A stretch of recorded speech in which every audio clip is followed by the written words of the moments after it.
pledge allegiance to the flag of the United States of America and to the republic for which it stands, one nation, under God, indivisible, with liberty and justice for all.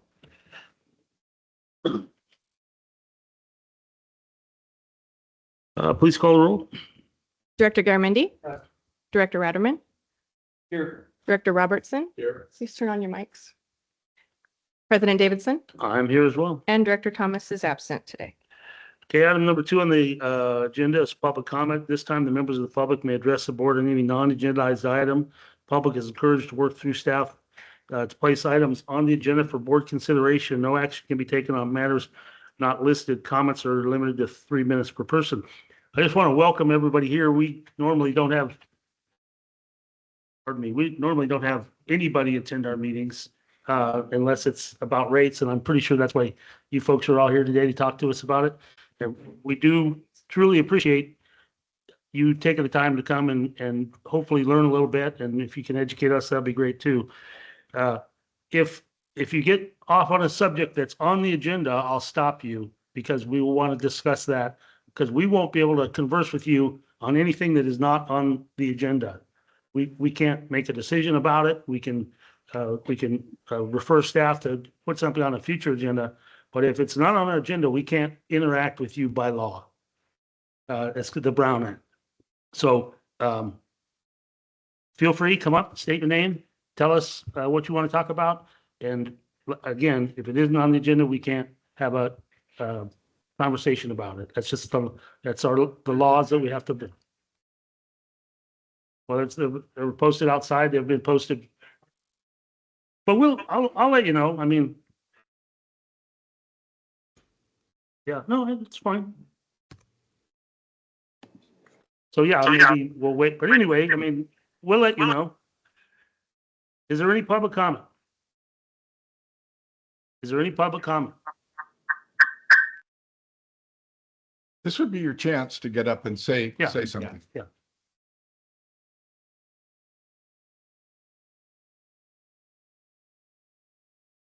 I would like to request that you consider a time change for these meetings.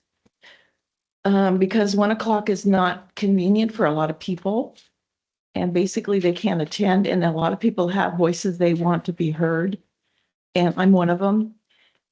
So 1 o'clock is just, a lot of people work during the day. So I'd like that to be taken into consideration. And also that, there's a lot of people out there, I'm not sure if you're aware, but there's a lot of people that are concerned about the rate increases. It's not sustainable. And it can't carry on. And so, a lot of people can't afford it. So I just want to see what you guys are going to do about all the rate increases. That's all I have to say for now, anyway. Okay, just to give you a heads up on item 5A, the external affairs report will go into some of these issues, some of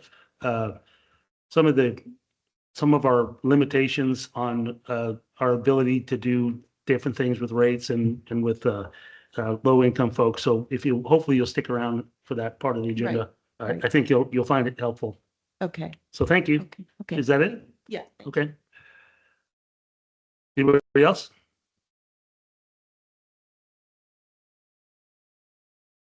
It'd be helpful if you identify yourself. It's not mandatory, but. My name is Roxanne Freitas Souza. Hello. And I'm a Calaveras County ratepayer.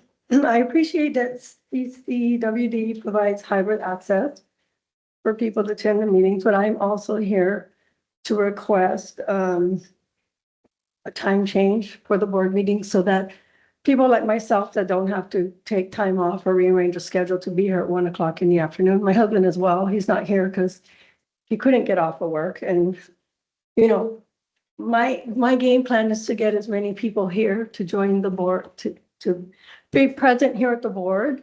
I personally prefer to be here present in person than on the board where I can't comment or watch a video after the fact. It doesn't help at all.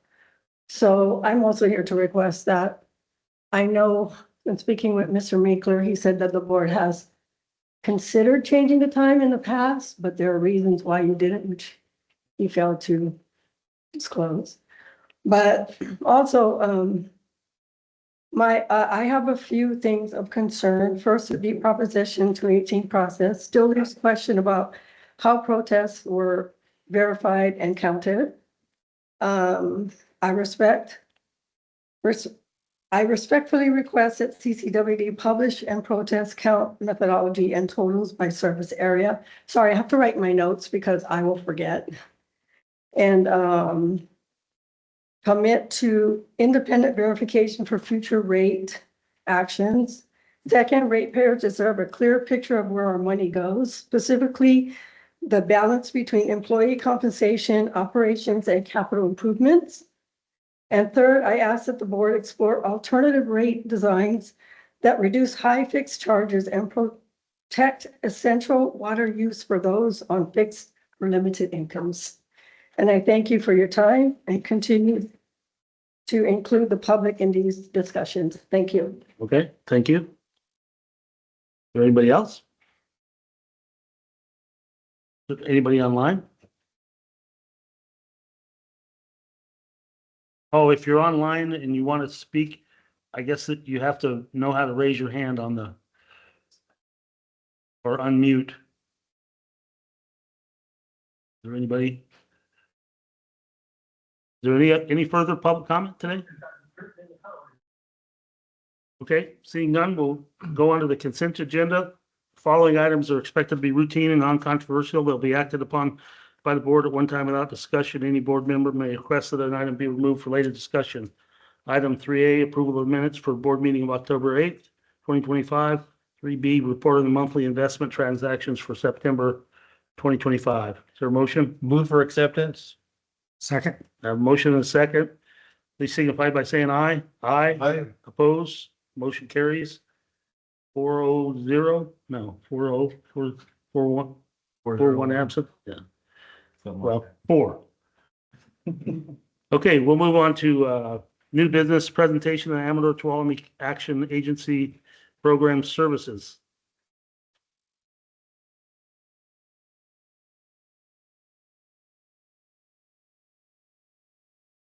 Okay. Good afternoon. I'm Alicia Hanks, and I am the Energy and Water Conservation Director at ATCAA, so Amador Tuolumne Community Action Agency. I'm here because we also serve Calaveras County with our energy services as well. I wanted to give you guys a quick presentation.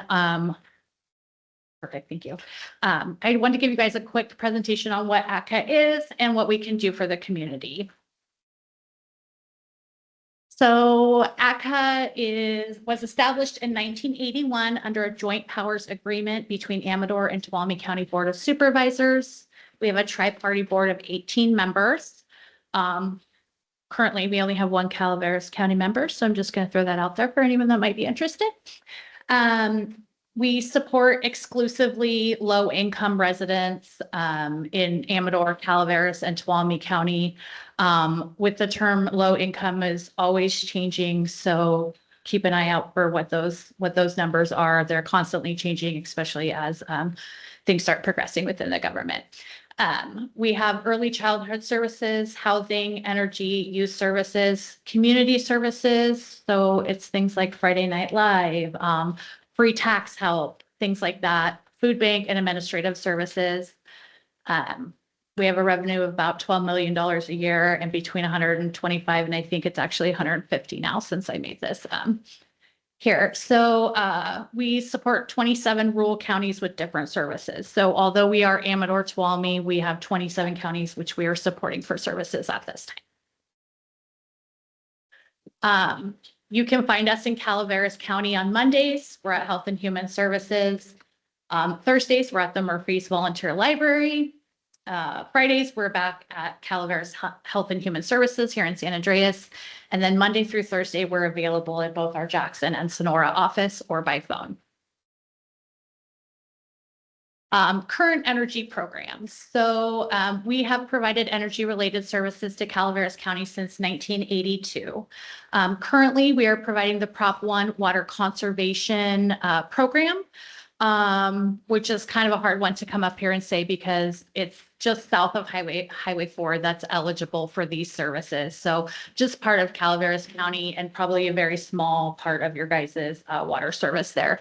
But anyone who is eligible in that T-Stand watershed should receive these services at no cost. What other services? The services are water conservation. So we can do many things, low flow toilets, low flow shower heads. We can fix a leak. We can put in drippage and drainage so that they're using as little water as possible for their garden or their yard. There's a whole slew of services, and I actually do have a whole slide on that. So we will get in more in depth into the prop one there.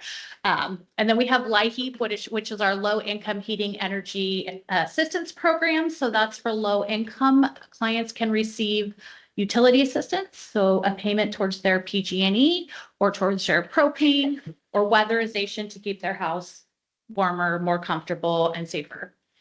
Sweats and emergency heating and cooling services. These are emergency services. Sweats happens whenever there's a declared emergency by the governor. They can receive an extra payment for their bill. They can receive heating or cooling appliances, anything like that that might come during an emergency. And then emergency heating and cooling services are for vulnerable populations. So people over 60, households with small children, people with disabilities.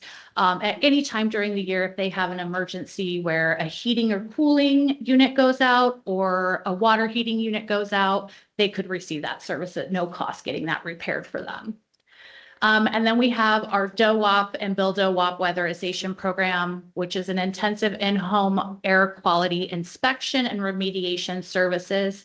Staff goes into the home and sees what the air quality is, goes in, remediates that, whether it's CO issue, whether it's insulation issue, they can remediate those for no cost as well. And I do have some more slides about all of those that'll get a little more in depth.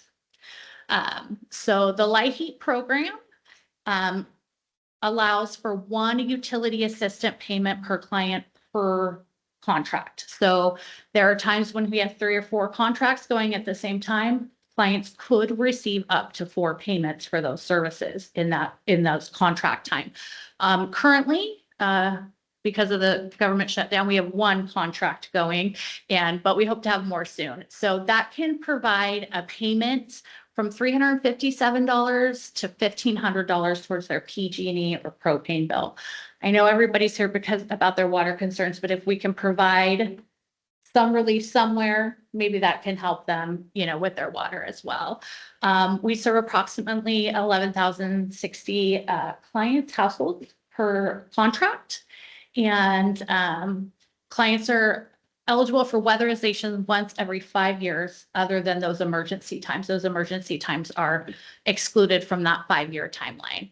Weatherization includes safety testing. So they go and test for CO2, test for anything that might be hazardous in the home, mold, anything like that. And then we also do health and safety measures. So we can replace anything that has a hazard, but we can also do things like fire alarms, CO2 alarms, all those kind of things to keep people safe and healthy in their home. Heating and cooling repair, leak reduction, new appliances if they're using a lot of energy, new water heaters if they're inefficient or burning all the time. And then our sweats program is what I described a little bit earlier. If the governor says we're in a state of emergency, we can provide all the services that we provide, but on a duplicated basis. So say they already received service during that contract time, they could get it again because we're in that state of emergency. It also does things like provides temporary heating and cooling, temporary generators, things like that. So something to keep in mind if there's a fire, if there's a storm that's large, those services can be implemented and we could help people with those. And then we also have emergency heating and cooling, like I said, fixing heaters, water heaters, cooling systems on an emergency basis for the most vulnerable populations.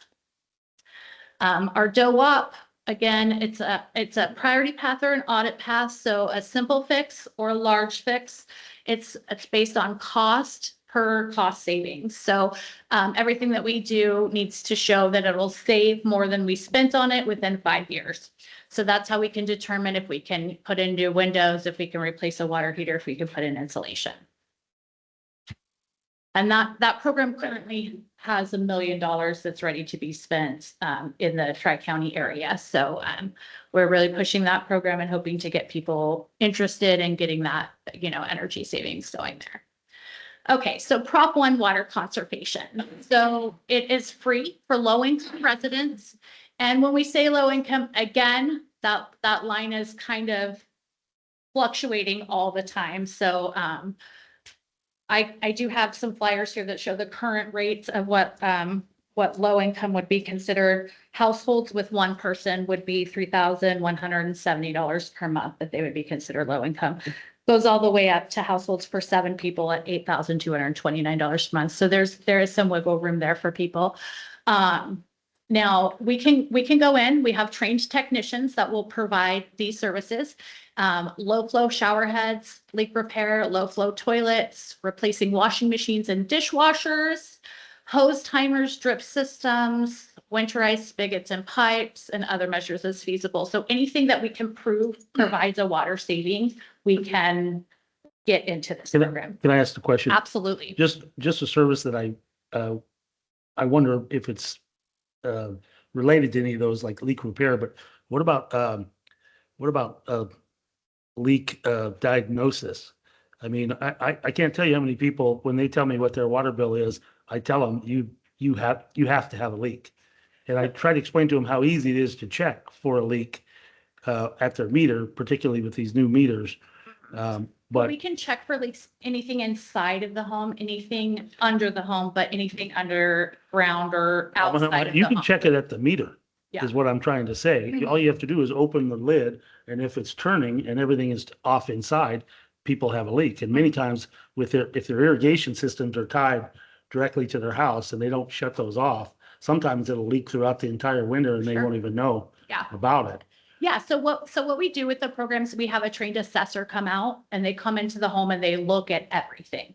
Okay, where are your concerns at? Where are your appliances at? And they look at everything from the toilets to the piping outside to the hose spigots and say, these are the things that will save you water. And then they'll begin that process and have. Is there an opportunity for CCWD to train these technicians on our meters and how to determine if they can determine a leak at the meter? Absolutely, absolutely. We welcome any sort of, cooperation and partnership to help with, the concerns about the water prices and the concerns about water conservation. So we welcome anything that we welcome if you guys have an idea that maybe ATCAA could implement to support your users, we welcome that as well. But we're more than happy to coordinate with you guys and get them trained on that. The South Calaveras County, what areas, do you think that this is the So I Prop think 1 through T-stand, right? Map, it's the T-stand. Yeah. Okay, So it's pretty much anything south of Highway 4. So it goes into parts of Copperopolis, it goes into Murphy's, Arnold area, anything south of Highway 44. I'm sorry, of Highway 4 is currently eligible for these services. gotcha. Okay, thank you. Yeah. I'd like to ask a question. So 15% of our youth live in poverty in this county. The majority of those are north of Highway 4.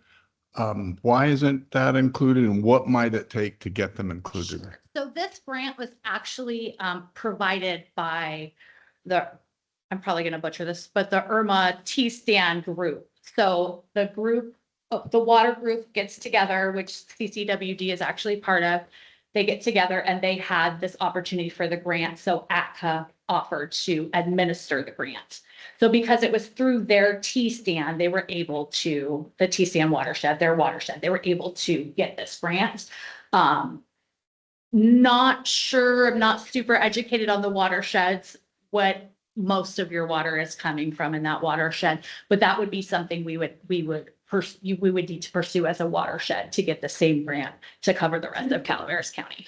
And so if I could jump in here, sorry to interrupt, but we are also members of the McCollum, we call it the MOC IRWM. So there's Okay, the yeah. Integrated Regional Water Management programs. And so we could approach them. It's administered by UMRA.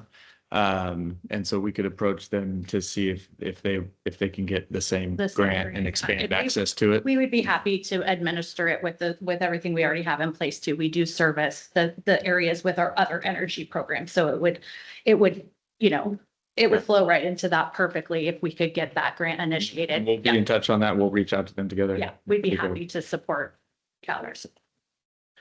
Okay.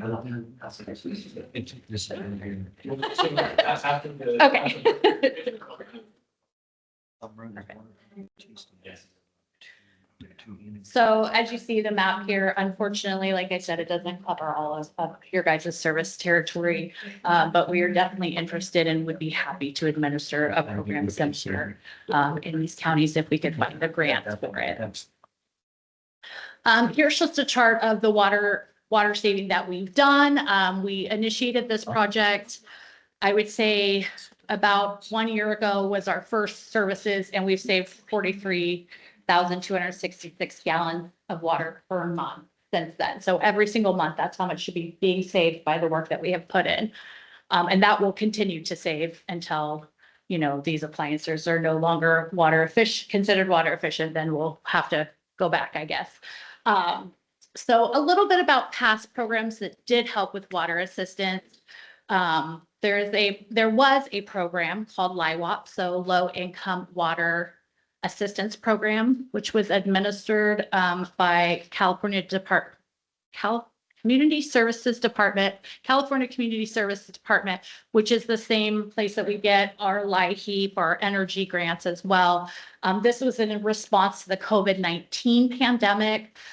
It was ran from April 22nd through April 24th, and it provided $340,000 of water payments for residents in Amador, Calaveras, and Tuolumne counties. 547 households received support, and households received an average payment of $617. That program did end in April of 2024, and there is no word of having a similar program produced again. So unfortunately, we don't have any water payment services at this time. We're always grant searching, and we're always listening to the needs of our community and seeing what we can do to alleviate some of the, the stresses for basic needs. So like I said before, we're happy to participate, administer, roundtable, whatever you guys need to help, find something to help support you guys. Unfortunately, there is nothing that we know of at this time, but we are always have our heads in looking what grants are available in the areas that we serve and seeing if we can get those grants to serve this population. So we will continue to do that. I just wanted to say thank you for everyone's time and listening and hearing a little bit about ATCAA and what we do. We really do want to work with you guys and your constituents and your community to make sure that we can provide the basic needs. That's what ATCAA is all about, providing basic needs, housing, food, warmth, and water is included in that. So we will continue to see what we can do. If you guys see something out there and it can't, you can't grab that grant, but maybe we could, let me know. I'm happy to put the work in and do it and help support everyone. So. Okay, just real quick. Yeah. It seems like there's an opportunity here because one of our features that we have with our new meters is you I'm can sorry, track with your new way. our new meters. Oh, You can monitor your water usage 24/7. Mm-hmm. And are we missing an opportunity where if you go into one of these households where maybe we can train your technician to show these people how to go online and how to they can have alerts on their email that'll tell them how much water is being used. If it's running all night, they can tell. So I'm just wondering if we're missing an opportunity if we have somebody who's going out there and if we can train them to show these people how to go online and be able to watch their water usage. I think that's a great suggestion. So we're really happy to collaborate with you on that because we can provide some training materials both for ATCAA or your contractors if you're using contractors for that and to distribute to customers as well. I also think there's another opportunity here. First of all, I just want to acknowledge ATCAA, when LIWAP was available, it was really great having that resource. It was a really hard time for a lot of people. ATCAA was phenomenal. I want to say in the final accounting, I don't remember exactly what the dollar amount was, but it was somewhere in the neighborhood of $200,000. We would refer customers to ATCAA, and they would be able to provide them with rate assistance, somewhere around $200,000 just for CCWD customers. I know you were doing more than that. All three counties received. It was phenomenal. LIWAP, to me, it wasn't the perfect solution, but at least it offered some assistance. Senator Padilla has introduced legislation similar to LIWAP, expanding on it and funding it. We offered support for that along with suggestions on how it might be done differently. And I'm sure you guys might have some suggestions too. Usually there at the time that I heard it was thrown out very quickly, and there Yeah, wasn't a it lot was. of it wasn't a lot of instruction or back work, so we just did the best we could to reach out to Yeah, providers and community and It had some other limitations. It was only eligible for past due delinquencies, Oh, okay. which meant people that were struggling, To to stay, pay their yeah. bill, but they were paying it, weren't eligible for assistance, which we thought was an issue. It also, it wasn't funded sustainably, Yeah. and there were some other, I think it was only one-time assistance. Yeah. A customer could only get that once. So to me, it wasn't the best long-term low-income ratepayer assistance program, but it was helpful, and ATCAA was great to work with during that time. But both, with Senator Padilla's office, and then we just had a discussion at the Finance Committee last month, I think it was, with Larry McKinney at the Amador Water Agency, making a proposal to ACWA this year, so that ACWA, and for those of you who don't know, the Association of California Water Agencies, the group we're very actively involved in that does a lot of advocacy at the state level. So the proposal is to create a state low-income ratepayer assistance program that would be funded and done in a way that works for water agencies, because there have been efforts in the past to create a program that would have been, that water agencies ended up opposing, not because we don't support the intent, but because we didn't think that it would work the way that it was designed. And so Larry is leading an effort to get the water agencies to approach the state and say, hey, here's how we think a program could work. And so we're supporting that effort as well, because, to your point, anything we can do to find additional assistance for low-income ratepayers, we want to be a part of that effort. Absolutely. And we welcome any suggestions, any correspondence, anytime you guys want to sit down and say, hey, how could we make this happen? I'm open to that. And we really want to support you guys. I know that it's hard for people right now. So every little bit helps. So Scott? Alicia, wanted to thank you very much for coming here. I've heard a lot about your program, and it's good to get a reminder every once in a while as to how much you guys do and how much you're able to do. We also have, CCWD has a low income rate assistance program for both water and wastewater. And just as a reminder to everybody, it's neither one of them are full. Neither one of them are filled up with people utilizing it. There's still room. Their funding is capped at a certain level, but there's still room for additional people to get involved with those programs.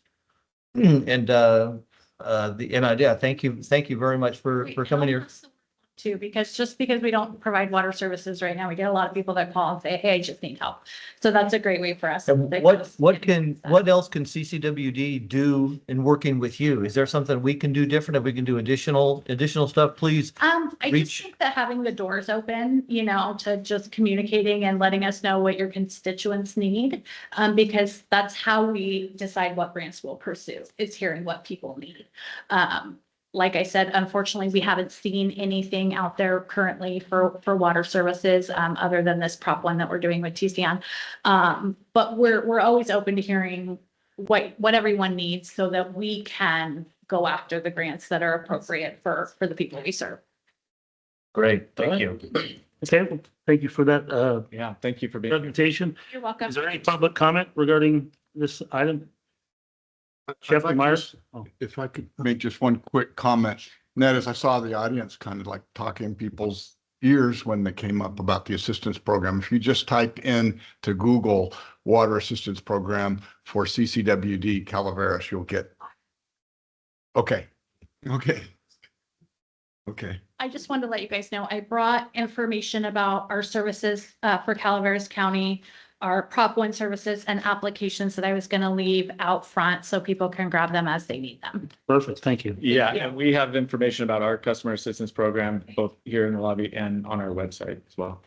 And if anyone has any questions, I saw you raise your hand during the presentation. If you have a question or comment while we're on this topic, agenda item, please go ahead and ask her. No, come up to the microphone so we can, everyone can hear you. Thank you.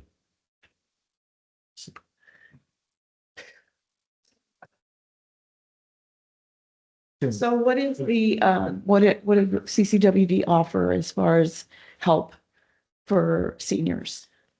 Or for anybody that's low income? Mike, can you just explain our limitations on what we Yeah, can and so can't do? Couple things here. So we're heavily regulated in terms of how we use our resources. So we can't use ratepayer funds to subsidize other ratepayers. We're prohibited from doing that. Right. We do have some other sources of funds that we can use for that purpose. And so the board, I think it was 2018, the board created a customer assistance program that set aside a certain amount of money that we use from unrestricted sources of funds, not rate funds, to provide monthly or bi-monthly assistance to low-income ratepayers.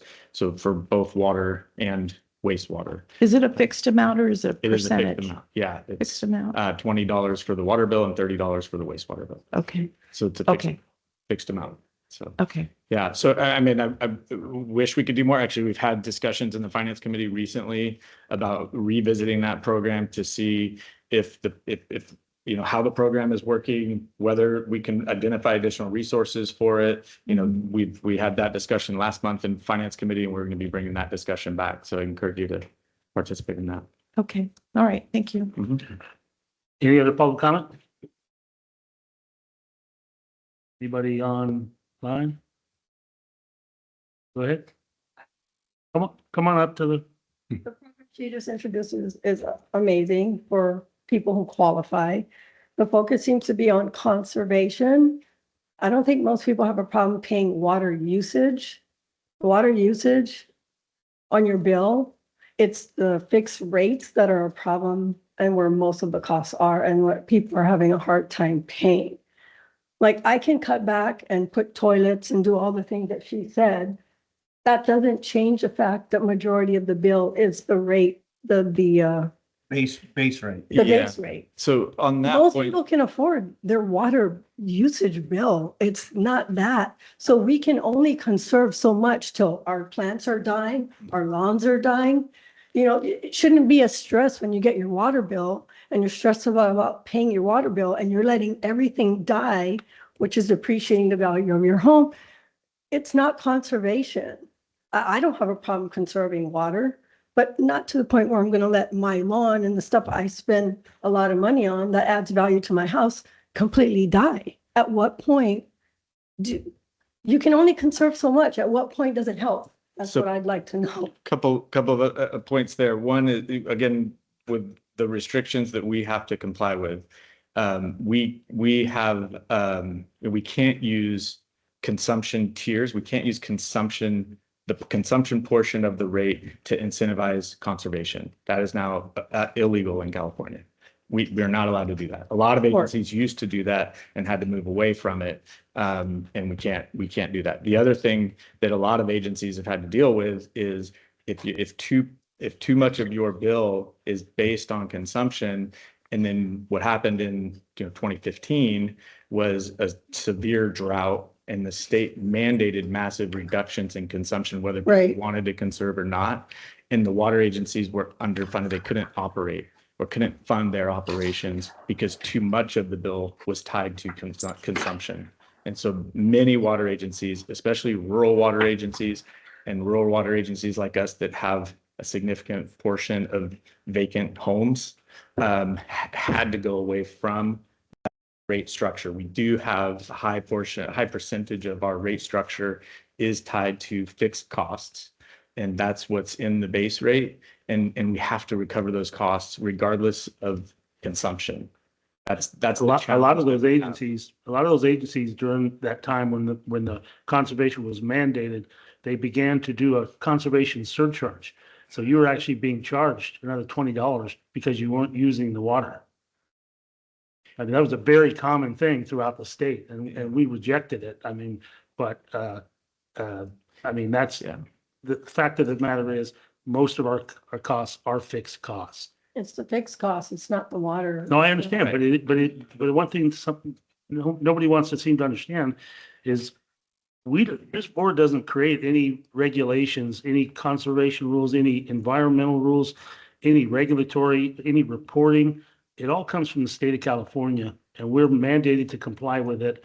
You know, we've got people in the office there with college degrees that all they do is pump out reports that supposedly somebody in the state of California is reading, you know, at great cost to our ratepayers. You know, we didn't create those rules or regulations. You know, I mean, but we have to comply with them. It's the actual production of the water is really a minimal cost. It's the bureaucracy, the staff. I mean, that's the reality of it. But we have to follow the law. The water district has to last forever. I'd like to add something to that too. I'm fairly new to the board and I think that those base rates are very expensive, especially for those of our members of our county that are living in poverty or close to it and struggling on fixed incomes. It's a huge county. What I've learned since coming on board is how sophisticated the systems are that we have. Some of them are required by the state of California. Some of them are just to deliver a quality product to people. But we only have 13,000 people in the whole county to make this water system function and 5,000 for the sewer system. And these plants are outrageously expensive. The equipment, and when I look around, one of the things I'm really pleased with is almost every capital improvement project is 75% funded by somebody like FEMA, Army Corps of Engineers, and others. That I think that our staff are doing a great job of doing their very best to keep these expensive capital improvement projects costs down. But I agree, this is tough. But what do we do? I mean, if we were to lower base rates and we're not getting enough money, then things fall apart. And one thing I've learned over life, if you don't stay on top of maintenance, it costs you more later. You know what? I understand that. I've done my research. I understand about all of that. You know, there's a difference between, you know, getting water, resourcing water out to homes and whatnot, and wastewater and safe water and stuff like that. But a lot of the rates, a lot of it's not just structural or engineering. It's tied to other things, Such as? such as, Which ones are we doing? Like that regulatory. are not mandated? no, it's tied to employee wages. There's a lot of stuff that's tied into it that ratepayers fund, not just for structural or upgrades or stuff like that. Yeah, we agree. Those are typically the costs that we incur that we can't find grant funding for. Grant funding agencies, we do everything we can to bring in other resources for infrastructure, and Right. we have a good track record on that, but we can't get grants for operations. We can't get grants for, If you're nonprofit. well, just because there's no grant funding agencies out there that will give us funding for, you know, labor costs or, you know, just administrative overhead. That they don't, in fact, they usually typically specifically say we can't use grant funds. When we get a grant, it's for a specific infrastructure project, and it has to be, you know, we have to account for every penny that went towards that infrastructure project, and we are usually prohibited from using it for operating costs. So all of the costs that we have, you know, we have incredibly dedicated, talented employees that do a remarkable array of things on a daily basis. And those costs are all of those costs are included in the rate. You're right. Mhm. Yeah, I think, But there's no other I source. think I speak for the whole board. We recognize the pain that the rates cause. It's just gonna, We- the pain is gonna get worse come next year and 2027. Maybe, If maybe people not. can't afford it now. It is not written in stone that we will have another rate increase. We have the ability to increase rates. We also have the ability to keep them flat or reduce them. And we'll be at least I've made a request that we look into how we're getting by with this new rate structure, do that fairly quickly so we can start to get an idea whether or not we will have to take the increases that we reserved. All we did was reserve the ability to not have to go through a 218 process, which is very expensive. That's why we added I believe it's 7%, 7% on the fourth and fifth year. We do not have to do that. And if we can, if staff shows us that our finances are solid and we're getting our infrastructure projects done, then this board can make a determination to go less than that. We could not go higher than that, the 7% increases, but we do have the ability to reduce them. And I assure you, we'll be holding staff accountable for those finances. And Well, that'll, I assure you, we, the ratepayers, will be staying up on that as well. Well, good. I can tell you, I'm We really appreciate thankful that. you guys are here. Yeah. I mean, it's so great to be able to have a discussion and educate people because, I mean, we all read the online threads, or I do anyway, and I can't even respond to them because there's so much falsehood, or maybe they get part of it. Yeah. It's I can't Well, respond.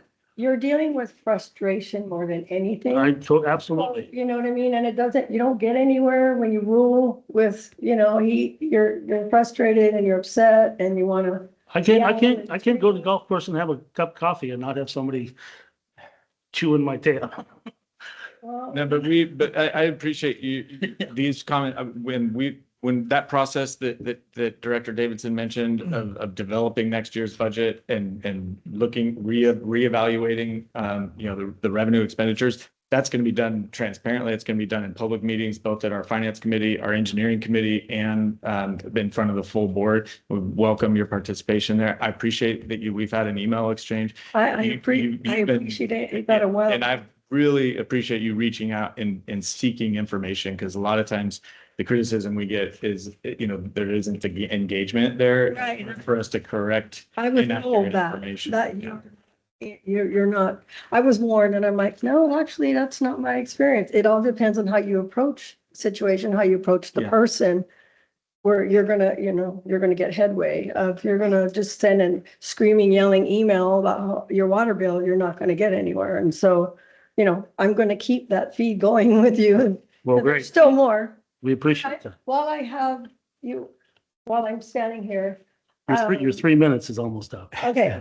And Your email addresses are not all valid online, and you guys need to update your email address because I keep getting some of them sent back. They're actually correct. Wait, They're correct on the website. You had the names You misspelled. spelled my name, wrong with it. I did? ER instead of LE. I got Michael's response, but I Okay. didn't Well, hi. get your initial. I'm watching email. the board Okay, I'll recheck. So meeting. they're all updated because the Not first that email I one. sent you came Um, back and it wasn't the right one. It was an old one, I guess. I think all of our email addresses are. Okay, they're on the updated. webpage. I stand corrected and thank you very much for your time. All right, thank you. Thank you. Is there any other public comment?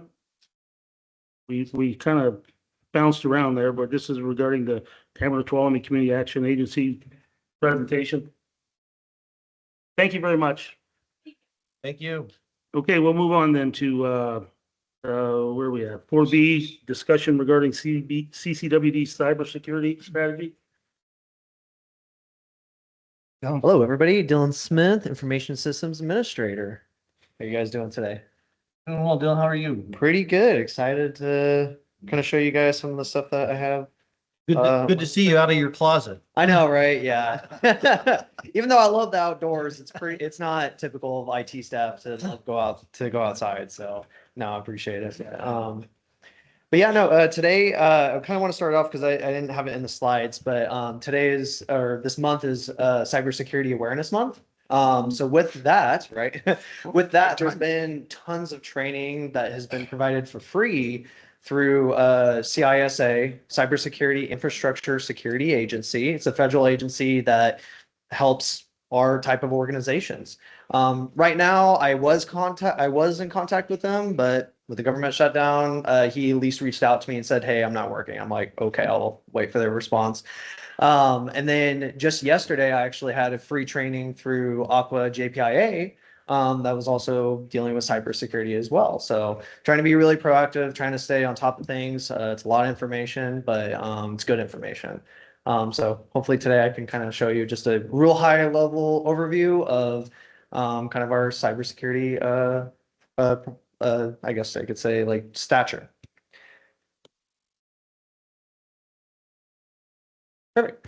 So I categorize it just in four. So we have physical and hardware security, network security, software security, and data security.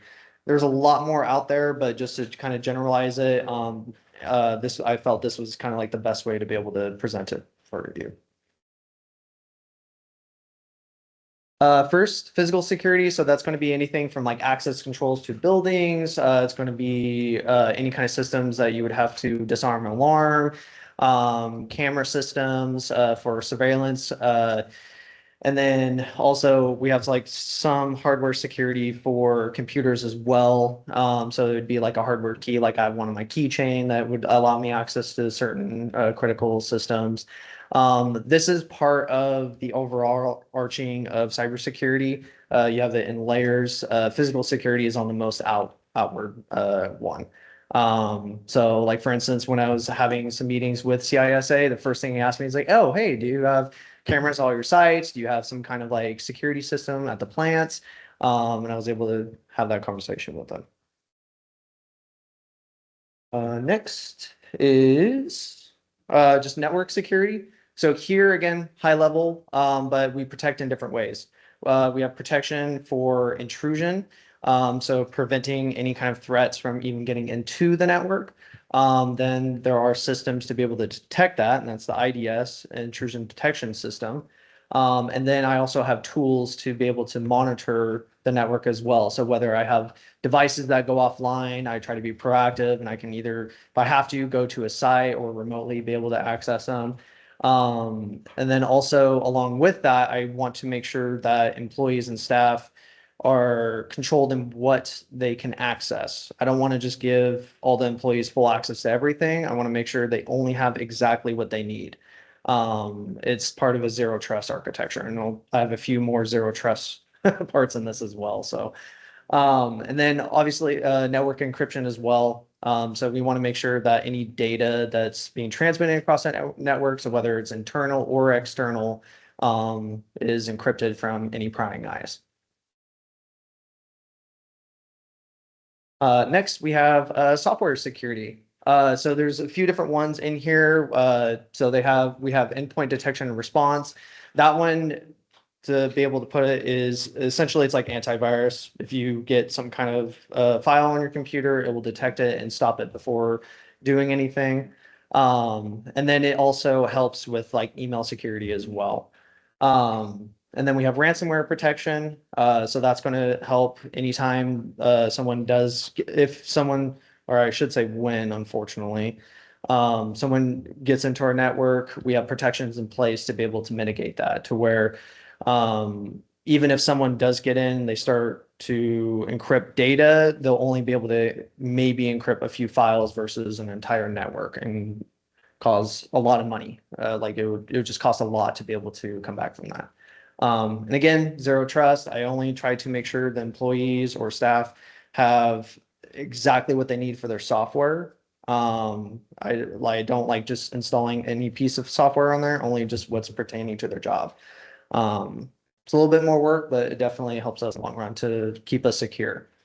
Also, along with that is auditing. So like I have tools to be able to audit any of the machines to make sure they are compliant with, oh, hey, I need to update that piece of software, or, oh, that piece of software doesn't need to be on the machine. And I can kind of get into, like I can pull a report to be able to view that for all the computers. And then along with that is patching. So with auditing, it will give me information to let me know if there's any vulnerabilities that I need to take action on. There's a scale, it's a CVSS scale that I'm able to rely on to whether I need to take immediate action, or I'm able to put it like on a regular update schedule.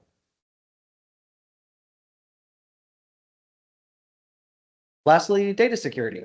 So going through some of my training, I have a certificate in cybersecurity as well that I learned a lot in the CIA triad is what they call it. So making sure data stays confidential if it needs to be confidential, making sure the data is correct and intended where someone did not modify that data, and that's where integrity comes into play, and then availability, making sure whoever needs access to the data can have access to that data, which leads into the 3-2-1 backup. So what that means is we have 3 copies of the data on 2 different mediums with 1 offsite. So it makes sure, and I take measures to make sure that it's different user or different service accounts on each step so that if someone were to do a ransomware attack, they wouldn't be able to get one credential and be able to compromise the rest of the chain.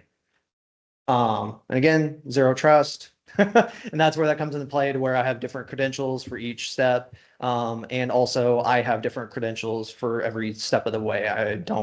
Unfortunately, I don't have a shared login for everything. So, but So Dylan, just a yeah. quick question. Is like one of those an air gapped or immutable backup? Yes. Okay. So yeah, because the way that it works is basically it would do a backup.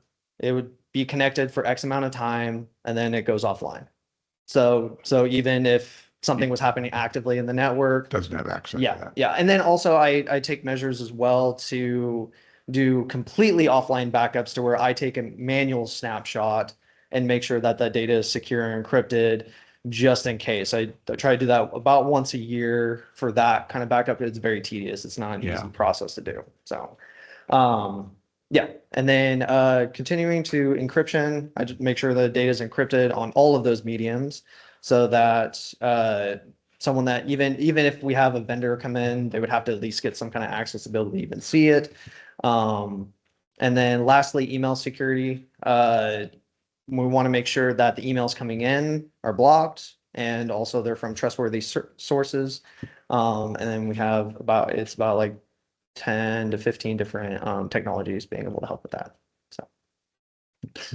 Have we ever had a third-party assessment or someone outside come in and kind of look at the systems and give recommendations? So funny that you say that. I've actually been working on that for the last few months to try to get some pricing and be able to do that, because I want to be held accountable correctly, to where, I look at the same thing every day. I might miss one little setting or something like that. And I want that third party to come in to be able to do that assessment. But no, I have not personally had one here yet, but I'm hoping to get one soon for us. Okay. And then final question, can you talk a little bit about your training of staff? Mhm. How? Yeah. So right now, my technician and I are developing in-house training. It's definitely a lot of work, so it's hard to find. It's easy to find training for myself for cybersecurity and going through that, but it's a bit more difficult to find training that's more, I guess, tailored for our staff. So myself and the technician are crafting some trainings for that as well. And then we also do one-on-one. So like we'll notice a problem or something like that, and we'll do some one-on-one training with staff, just to make sure that people know how to, do whatever they need for their job. And then also kind of like with JPI, they have the know before as well for email phishing. So we do have that we're trying to implement as well. So. Jill, when I was working, I worked for Farmers Claims. They had all of us had computers, and it was everything we did was online, and they would try and trick us with emails, Yep. phishing emails, and then you would have to do, if you got caught doing the wrong thing, hitting a link or responding to an email that you shouldn't have, you had to take some more training. Are we doing anything? I mean, it was effective. It was very effective. It is. Yeah. So, and that's where like the tailored training comes into play with us, like making that. So like even in Know Before, we like they gave us the service for free, but then I still had to like go in there and like craft the trainings for it. So, but yes, that's in the works of getting that to staff and everything. So I've done like a few test runs, and then like I get the results back, and honestly, the staff's actually really good. So it hasn't always been that great. We have been No, 100%. No, both, like both security and both the IT side and SCADA is like fabulous and like people Okay. are really good here. And then the other, you did mention no before, there is another service that's provided by JPIA. Yes, it's KYND. Yeah, kind? yes, yes. Yeah. Kind. Yeah, so Okay. yeah, they scan externally for like any issues for whether reports are open or something like And that. it's good that you don't know their name, because if you did know their name, it means you were in touch with them, Oh, which means constantly, we're having yeah. some problems going on here. Yeah, no, like when they first were brought on, they started doing our scans. I did contact them like, oh, hey, we don't have that service anymore, and I had to like clean up some of the stuff. So, and there was some stuff that I was like, oh wow, I need to save that because we don't use it. And those two services are provided free of charge. Free of charge? There's no charge to us. They're provided Yep. by our insurance company. The other, have you met Hunter, the cyber manager at JPIA? So when you mentioned that a few meetings ago, I did try to contact him. We haven't been able to connect. He actually, I think, called me when I was sitting in here today, actually. Gotcha. So so like it said maybe Hunter, and I'm like, oh man. So yeah, so I am getting in touch with him to try to start that conversation. So Pretty bright kid. oh yeah, no, I'm excited to talk to him. It's always fun to talk to somebody in the community of IT for me. So Good. So, That's all I got. perfect. Anybody else? Anybody have any questions? That's great. Thank you. Is there any public I comment? just want to acknowledge Dylan really quick. This is an incredibly difficult subject area. It's ramped up, the cost of this is ramped up, the effort though, but we have to, it's critical how we have to protect ourselves. And Dylan is definitely up to the task. He's been doing a great job. We met yesterday on bringing back that third party assessment. So just really appreciate the effort, Dylan. And this stuff is terrifying to me. So I'd rather not know, but I'm very confident and it gives me a lot of comfort knowing that Dylan is keeping an eye out for us. No, thank you so much. Appreciate it. Thank you. Yeah, if you come up against anything tricky, feel free to call me. Yes, he has a hammer. Pull the But you do have to call him because he probably can't get his computer to work. So Yeah. Better yet, just drive by. yeah. Send me a letter. I'll respond. All right, we'll move on to 4C discussion regarding an updated Sustainable Groundwater Management Act. Andrew. Afternoon, board.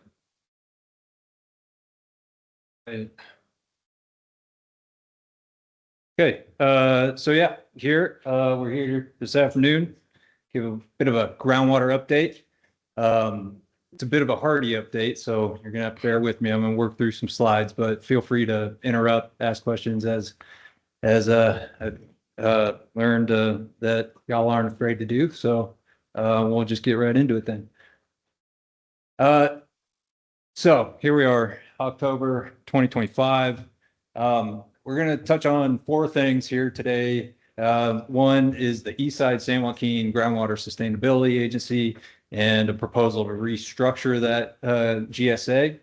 And then some of these other items that are tangentially intertwined, like conducting a updated groundwater assessment, the groundwater monitoring network within the county, and then some upcoming field studies that we're preparing.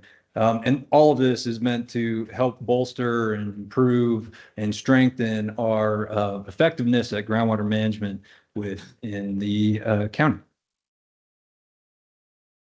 So stepping back a little bit in time, this is all predicated on Sustainable Groundwater Management Act, SGMA, as it's affectionately termed.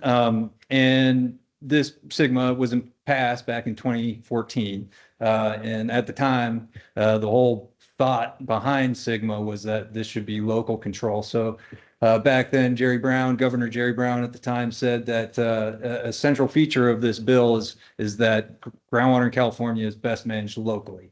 And through that, they established this concept of a new agency that is the Groundwater Sustainability Agency, which we'll touch on a fair amount here today. But on kind of that Venn diagram to the on the left, the bottom left, the GSA isn't the only piece of the puzzle. There's actually three main players here, and then this outside kind of superficial umbrella of the general stakeholders, the public, the interested parties, and so on. But you have these local agencies that are the GSAs, and they're set to manage the groundwater. But then there's also state involvement where the Department of Water Resources acts as kind of the first layer of the regulatory component, but also plays the role of being assistance through financial assistance and technical assistance and so on. Now, the other component of the state is the State Water Resources Control Board, where their role is more of the hammer. They're the enforcement component. So if things aren't going well, then the State Water Board has that backstop. They act as the backstop to manage the resource until local agencies can get it together. And as I mentioned, surrounding all of that is the public and all the folks that rely on groundwater as either irrigation, drinking water, municipal, whatever it may be. So the GSA is the local agency meant to implement this, has to develop a groundwater sustainability plan. That groundwater sustainability plan has to take into account these 6 undesirable results. Some folks call them 6 deadly sins. And what these are indicators as to when the groundwater system is becoming unsustainable.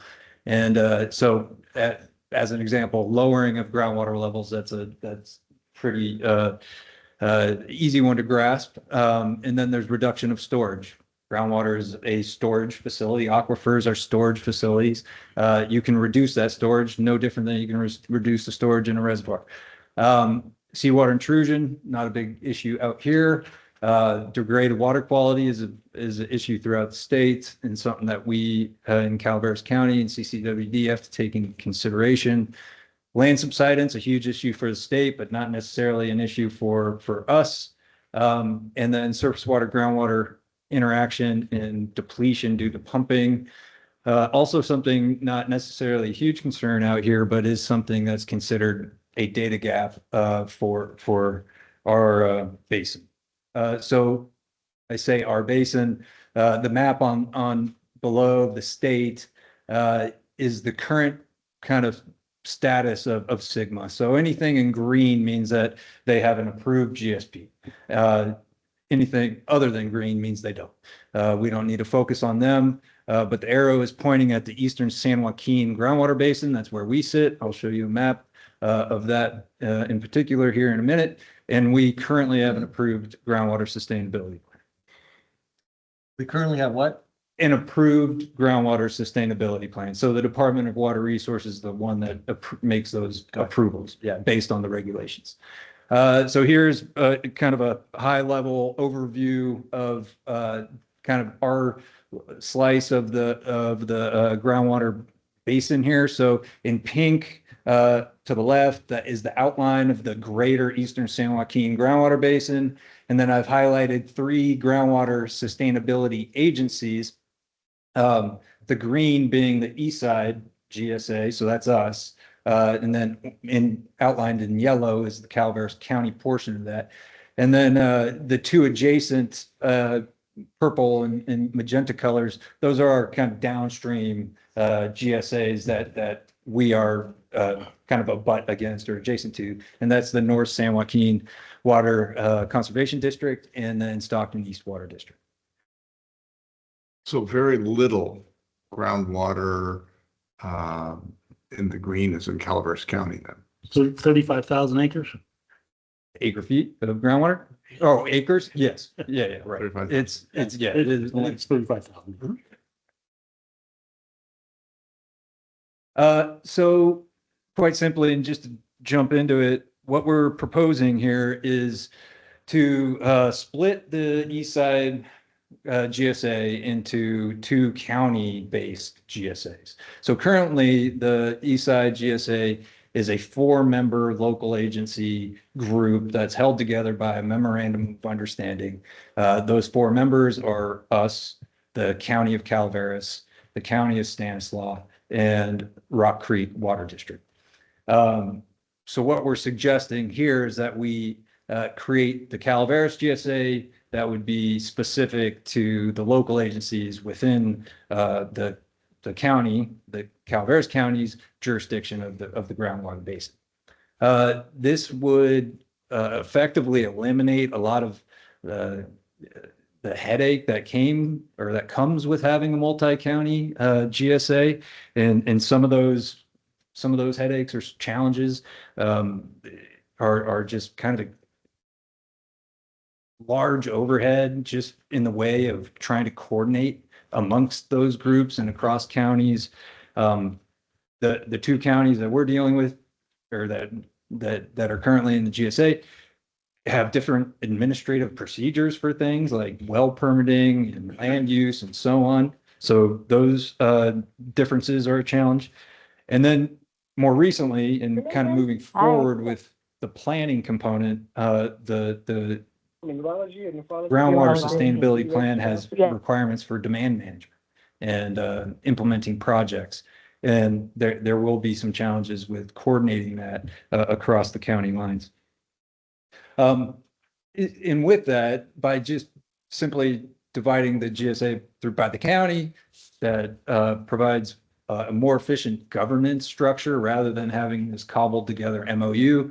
And then we'd have better direct representation of our resources and be able to directly communicate that with the groundwater authority or with the county or with the constituents or stakeholders or other GSAs. So some next steps for this proposed concept of the Calaveras GSA, or whatever we want to call it. We can call it whatever we like.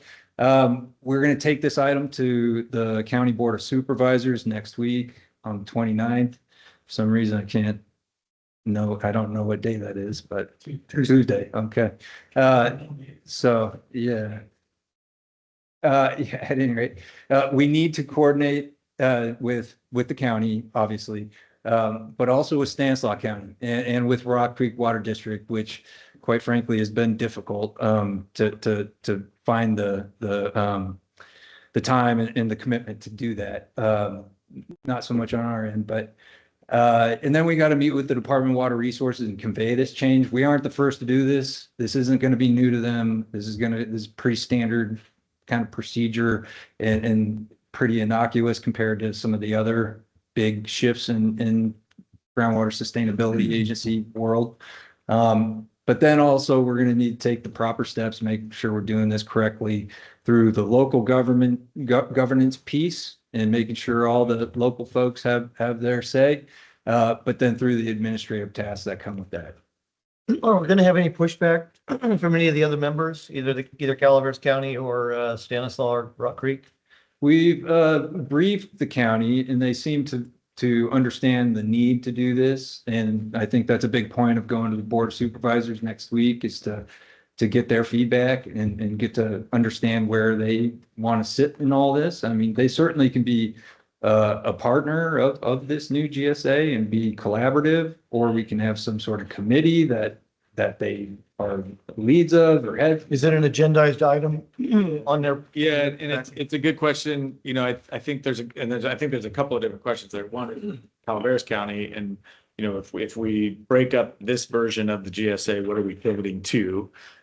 Which is what Andrew's talking about, and we're working with the county on that to make sure everybody's interests are met, and we're doing it as efficiently as possible, but making sure everybody has the voice they need to have in the process. The other part of the question is the rest of the basin. And when we've been talking about this for a few years now. When we first initiated these discussions, there was some concern that the other, you know, there's 16 other GSAs in the basin that are all concerned about maintaining compliance, because as Andrew mentioned, there's a hammer here. If the basin falls out of compliance, the State Water Board can step in, and it would cause a lot. We'd lose control of the management, and it would cost more. So it's critically important, I think, for all of the GSAs in the basin that we don't do something that leads the basin to then fall out of compliance.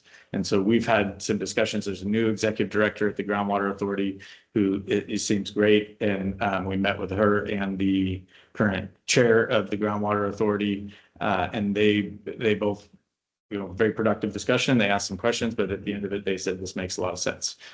So we're trying to make sure that even though the CCWD board and the county board of supervisors haven't made a final decision on the, whether we do this or not, we're just laying the groundwork so that as we have these discussions in public, we're not making anybody nervous and discussions with DWR as well. What changed? We were real proud of ourselves to have 4 members of our Yeah. GSA when we first put it together. And those adjacent, I think the Stockton East one and maybe even the north one are just one agency. And they're not working with anybody else. We were rather proud to be collaborative and have a cooperation with adjacent districts, built relationships. I know especially with Stanislaus, what changed? I could probably take this one just because of the historical background here. So it did serve its purpose. It was, I think the initial idea behind it was, this was a big new hurdle. This was the most significant water legislation in probably 100 years. When I heard it talking about a keynote speaker at Aquay, it was in 1919, we started monitoring surface water. And it wasn't until 100 years later that we started in California monitoring groundwater. Yeah. And it's, it's groundbreaking, and other states across the nation have been monitoring groundwater for years, and we never have. So it was big, heavy legislation. It was a seismic shift in how California manages water. And I don't think people have really still yet realized how significant of an impact SGMA is going to have as it is played out over the next 15 years. A lot of farmland is going to fallow. It is going to have a major impact on California. This is yet to, it's still the implementation of it is just starting. 2040 is the compliance date. Right. So there is a lot, SGMA is going to have a major impact on California going forward. And so initially the thought was, this is a huge new undertaking. We don't do a lot with groundwater. And only one of our 6 water service areas is a groundwater, relies on groundwater, and then even that one is very small. And but it is an important resource for some of the irrigators in Calaveras County. And we are part of this basin. We wanted to make sure we were doing our part to comply. So I think part of it was joining forces with Stanislaus County. They have, I think, 5 different GSAs that they're a part of. They're within 4 basins. 4 basins. So I don't know how many. This is a much bigger issue for Stanislaus County. So it was, I think, in part a way for us to sort of leverage that partnership to help, develop and engage in the development of the groundwater sustainability plan, which was a massive undertaking. And it served that purpose. We had a close working relationship with Stanislaus County back then, and we got through the adoption of the groundwater sustainability plan in 2020. And that, I think the partnership actually helped us to do that. What Andrew was talking about earlier is now that we're in implementation, it is proven to be very difficult to manage with this structure, especially the way it is right now, where anything the GSA wants to do, it has to go to all 4 boards to get approval. And then with different well ordinances, different priorities, different land use jurisdictions, it has just become, kind of unwieldy and inefficient. And we would prefer, I think, to focus on just the Calaveras County portion of the basin, and in a more efficient governance structure. So that's kind of what changed. It wasn't, I'm certainly not second guessing, the wisdom of doing it to begin with. I just think it kind of served its purpose, and now it's time to evolve it as we focus on implementation. Yeah, and Michael, if I can jump in, that's a trend that's happening statewide. When you get down to the nuts and bolts of implementation, and now you've got this plan, you've got to make work on the ground, and it's interacting with land use authorities. There are a lot of GSAs in this position now. They're thinking, okay, we had a system that worked really well for developing a plan. Now we got to figure out who wears the enforcement hat and who moves it forward. It's not an indication that anything has gone wrong or failed, but now you've got a different job ahead of you. Right. Hey, that's helpful, but I don't quite understand. Can we unilaterally, with the approval of our supervisors withdraw from our agreement? We can, we're hoping to do it in a collaborative way. Right. We've had these discussions before and in the past, Stanislaus County in particular was more eager to keep it together. But this, recent discussions with them, I think they're resigned to moving on, because the challenge here is if we're doing it unilaterally and not cooperatively, they still have to pick up the baton on their side of the county line. They have to go through the same administrative process of creating a new GSA that doesn't jeopardize the basin's compliance.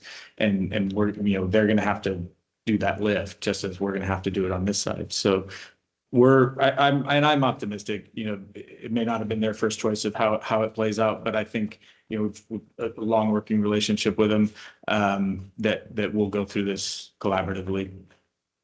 Yeah. First off, I want to publicly thank you, Andrew, for helping me work through the water inventory the other day. That was good education. Thank you. But I just want to add to what Michael said. I think Stanislaus has got a really complex program, a lot of different GSAs, and we're just sort of a little sideshow to what they've got going on. So it often adds the risk of we could get dragged into fights that are not ours, litigation or other things. So this could protect us a little bit. I think Michael's right. We have to figure out A discrete example of that is the basin, Eastern San Joaquin, is currently on the hook, and this is part of their most recent plan, to mitigate over 96,000 acre feet of overdraft a year. So they're going through the process of divvying up how much each of the GSAs has to contribute to that mitigation. And being that Calaveras County doesn't necessarily pump a whole lot of groundwater relative to the rest of the basin, but being part of the Eastside GSA, being a partner with Stanislaus, who are solely reliant on groundwater and do pump a fair amount of groundwater, that portion of that overdraft hits the entire GSA unproportionately to what CCWD pumps. Understood. And do you have, Not even close. do you have a larger map of what the GSA covers in our county? Yeah, detail I map? do later on here. Got to tell the yellow there, it's right between Pardee and Hogan. That's, basically Valley Springs. Yeah, basically goes Valley Springs to The wells county. that they're pulling out, and then it goes all the way down to there below. That's the county line on the upper left. I guess that lake is the Comanche. So it goes up to basically it goes up to the McCullough, right? Yeah, It ends the up- South Shore Comanche. Yeah. And then it goes over to the It crosses over the Calaveras River just slightly. over to But there isn't much land over to Highway on that, 4. on the southern side of Calaveras. And I have some other aerial images here because we do have. Andrew, and three to of Michael's them. point, we've got one well that we pumped there, right? With one groundwater service area, a couple of wells, but and then we also, though I think it's important to note, VSPUD is within that boundary, and Right, they and they're- are reliant on groundwater, and so we have had some discussions with them to let them know what's going on here. They weren't a member of the GSA, but I think it's important to keep them informed as we go through this as well. If we reform, are they likely to join? Unlikely, but I think they're just an important local partner. Anything else? Well, yeah, so I'll try to work. So, so this is a big shift. So to help kind of prop this up so that we're hitting the ground running, so to say, or that we're putting our best foot forward. We're taking some steps to help kind of provide something to the groundwater authority that we show like an asserted effort. So with that, we're going to conduct an updated groundwater assessment. So in 2013, excuse me, was the last time that the district had really done a groundwater assessment of the resources of the aquifer and so on.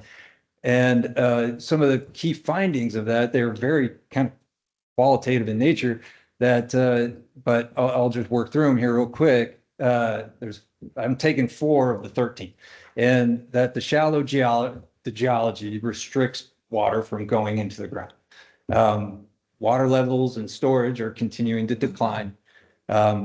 Dating, they can actually get the age of the groundwater. The age is very old. And ultimately the surface-based recharge is really not an option. So this is all to kind of say that, that the pumping, that even though it's minimal compared to the rest of the basin, the pumping that does occur in the basin, in Calaveras County occurs much more quickly than the natural recharge and the natural flow of groundwater. And that's just simply due to the geology and the nature of the groundwater system. So that's what this document pointed out back in 2013, which, mind you, is prior to Sigma. Since then, there's a whole wealth of data and information and tools. This in particular is called Sigma Data Viewer. The Department of Water Resources puts this out.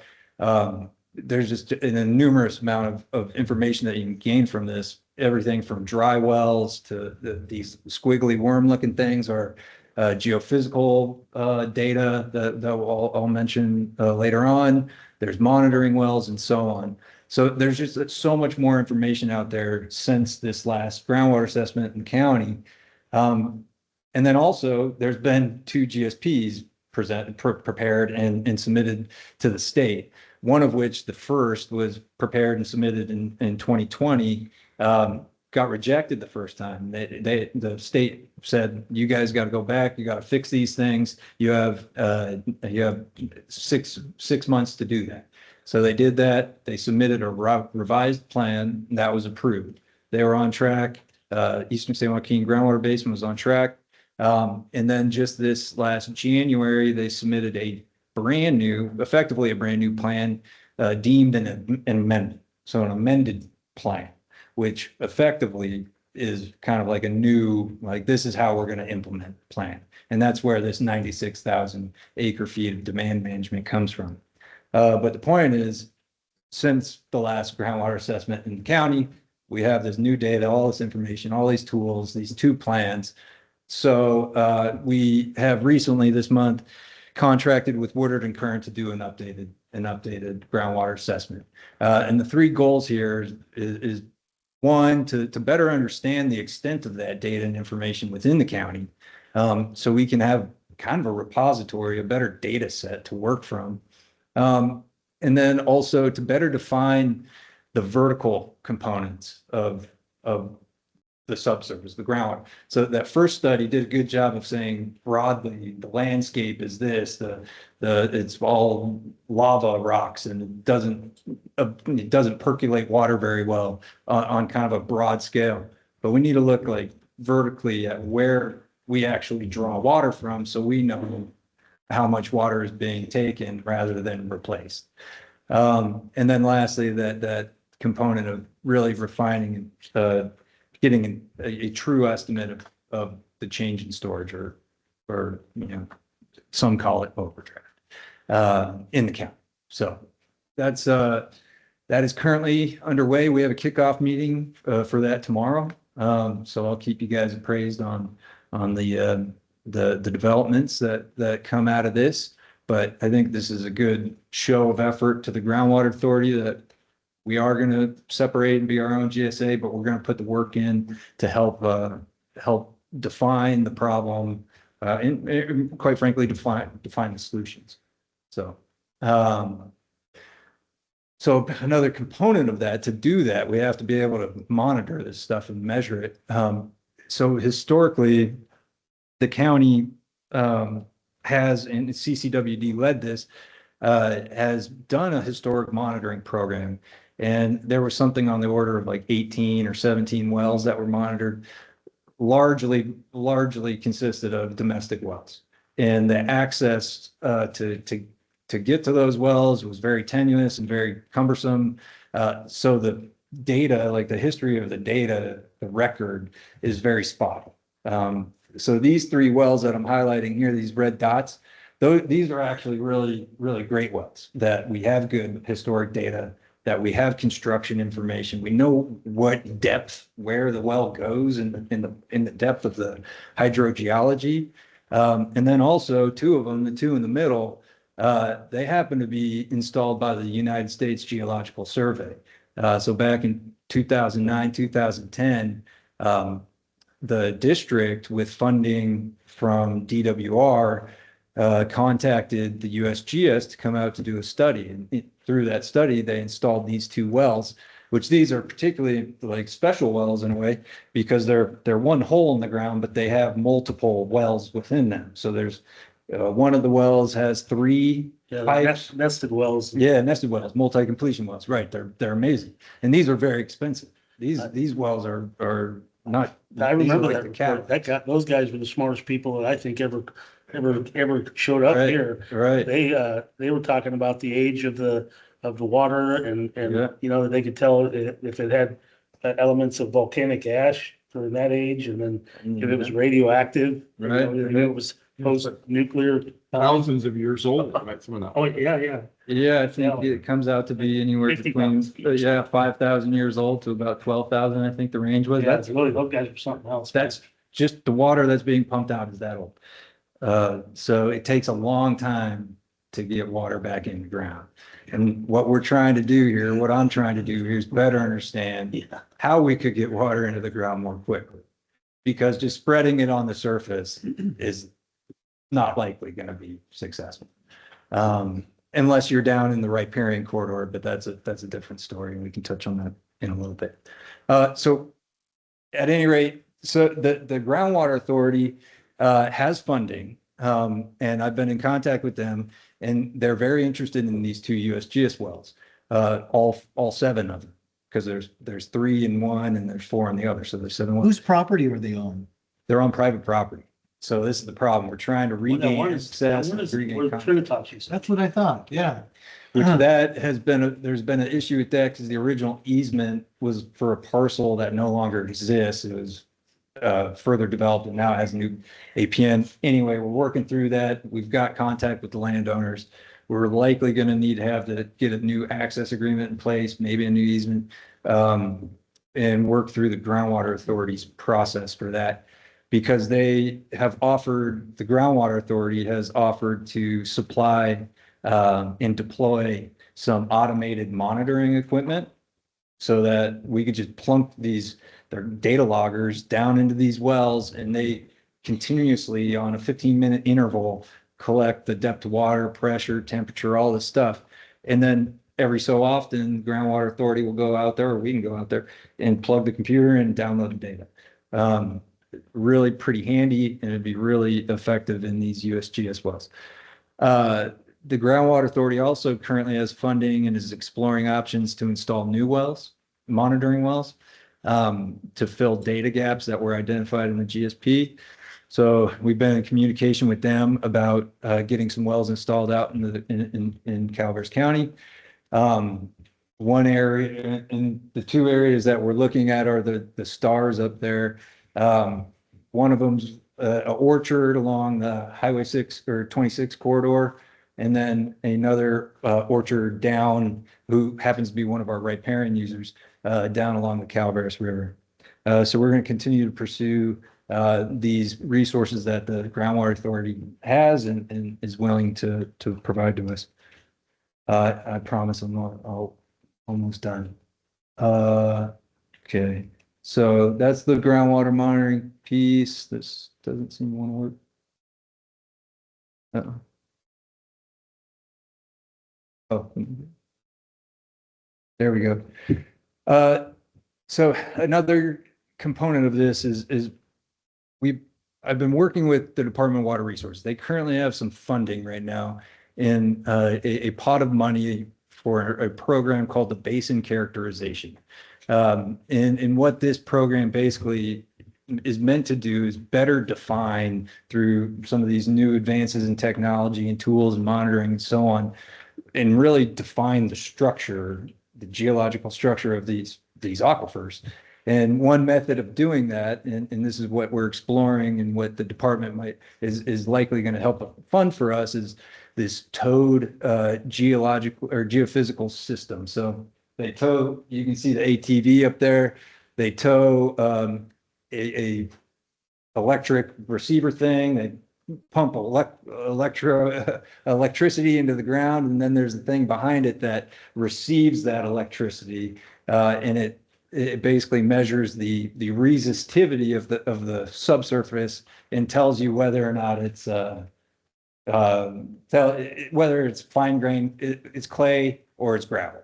So that big red blob on the picture on the bottom shows this big gravel, coarse grained material on the subsurface.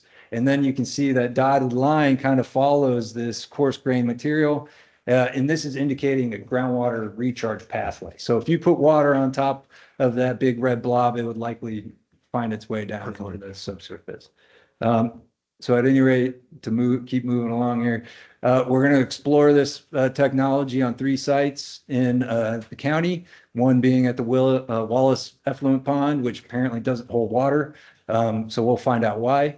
Then the 50-acre Hogan Dam property. The green lines on there mean that there's a power line that runs through the property. And since we're using electricity, having power lines above causes some issues, but we will be able to survey some of it and get a sense of, well, yeah, so these data are going to help kind of understand this localized kind of subsurface material in these particular areas, but then also the regional flow paths. Where is this groundwater going? Why is it being lost so quickly outside of just its old? And then where could we recharge? Like if we targeted recharge rather than just spreading water on the ground, where could we possibly actually get water on the ground? In addition to that, it's like, where would we need to use the recharge? I Yeah, mean, does that come into play? Because, currently the only places that we're pulling water out is Valley Springs and Wallace. but yes, right. But you know who does need the recharge? Everybody downstream. All right, Eastern yeah, no, I So completely there- understand that, and it'll eventually make its way down, but. So you're not looking for wells, you're gonna do a survey of the ground. Yeah, it's effectively, you can think of it like an X-ray of the ground up to 350 feet. Just below as surface. when they built the gym, it was the Canapas, the well drilling guys, but they drilled a well there, at the beginning, it was saltwater. Wow, yeah. Yeah, I could believe that. And hopefully, through this, through the groundwater assessment, through some of this groundwater monitoring. Andrew, if we find that there's a natural infrastructure that will allow us to do that, and we put our water in it, that would be a local consumption of that water resource, correct? Yes, right, Right? yes. Do you mean from a water rights perspective? Yeah, I'm actually thinking, yeah, obviously So it's clear what that's I'm a- thinking. I don't know if you want to take that one, but that's a gray area in water rights law. And so hopefully the water board will catch up to that one, but it's a very contentious issue. But I think one of the things we're looking for here is opportunities, recharge opportunities that will help potentially generate revenue. If we can recharge more than our draft in the basin, that is valuable to other agencies. So not only Other agencies in what Other jurisdiction groundwater is very similar to how like the energy market works with other. across the county line? yeah, in our basin. Correct. So speaking of that, is there funding at the state level? Yeah. That if we could put water into the ground beyond our use and beyond our need to recharge for our specific area? So, yeah, yes and no. The no to that is that this is a local issue. So the Eastern San Joaquin Groundwater Authority is going to have to solve this problem. But that problem largely falls on the shoulders of the North San Joaquins of the world, the Stockton East Centrals. So they're going to have to figure out ways to fund this. But to Michael's point, if we put more water in the ground than we use, Yeah. those are credits. And no different than kind of the RECs that come off of a hydroelectric facility. Those credits could be potentially in a market sold. But we're a long ways off from that. The yes part of that is all of this in my mind, in my thinking, is in preparation for Proposition 4. Proposition 4 will come out, the funding for that and the mechanism in which to apply for that will come out sometime next year. And by kind of putting all this legwork in now and getting a foundational the foundational components together for potential projects or a project, we'll be kind of coming in it head on and be able to apply and get some of that funding. Which is going to be very contentious, or well, not contentious, but it's going to be competitive. That's the. And what about, Potentially contentious. But there are very few agencies that are sitting on, 28,000 acre feet of stored water that we could put into the system if we had a place to To put do it in the it ground. and That's the knew how water- to do it. That's the water. percolating that amount would be So tough. What about surplus injection water, technologies? I know that that's, That's really what we're targeting. And that's why we're going through all this effort to do the X-ray, do the assessment, because like I said, spreading it on the surface is not going to. Those maps exist today from, they're probably ancient, but it'd be interesting to see. I know that you can go online and you can, look up a parcel and it'll tell you what the geology is like on that parcel. I mean, it's probably very, very old. I wonder. Yeah, Wonder what well, technology it is. it can be old because geology is old and it doesn't change. Well, I'm just curious to see if the new technology, Yeah, and that's what will be cool with this geophysical stuff, which is kind of the soup du jour lately in the groundwater world. It will be informative and it'll help kind of set ourselves up to kind of tell our story and tell how we can be kind of a player in the game, so to say.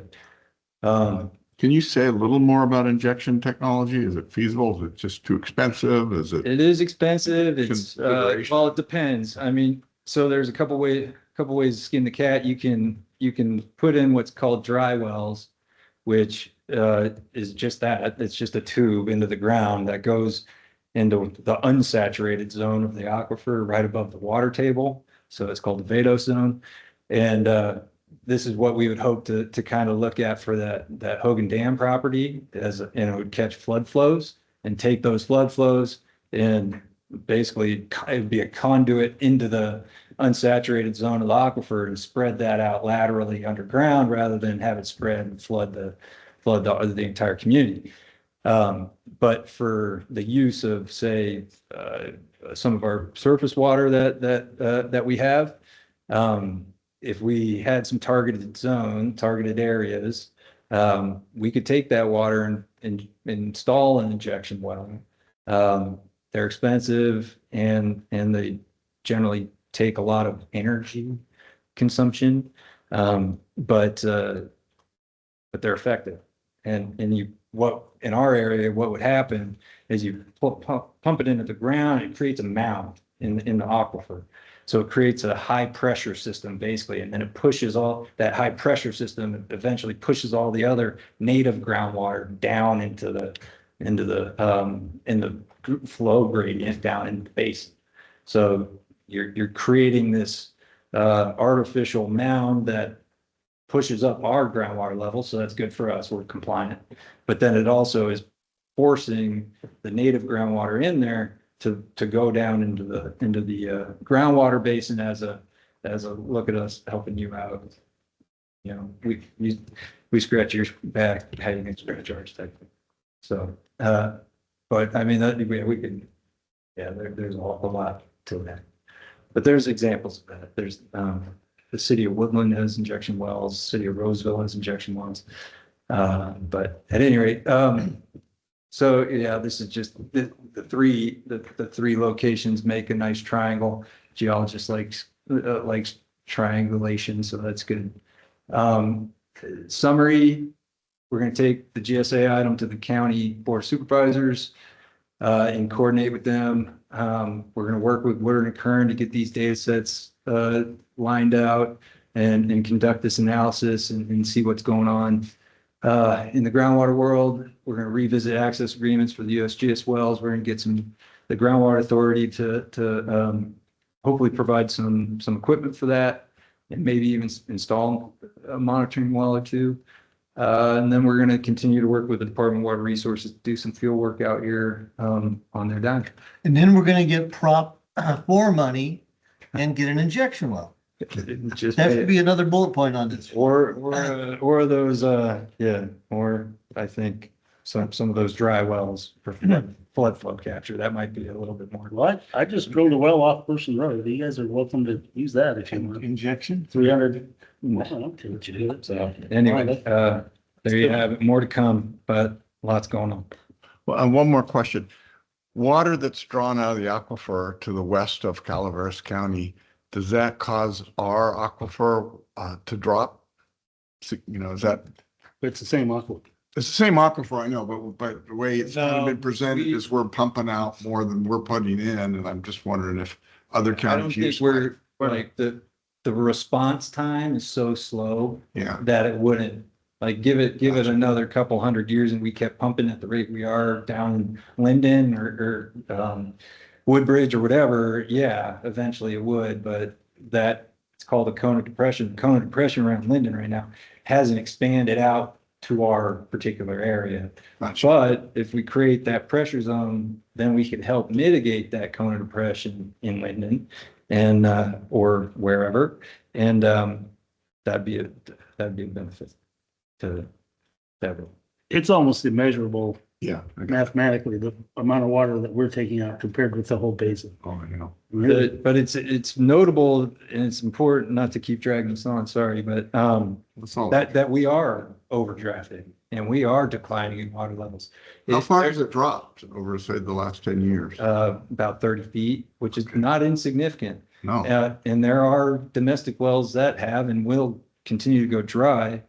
And it's a particular issue, and this issue has been litigated and brought up in places like Paso Robles, where Paso Robles has a high quantity of domestic use.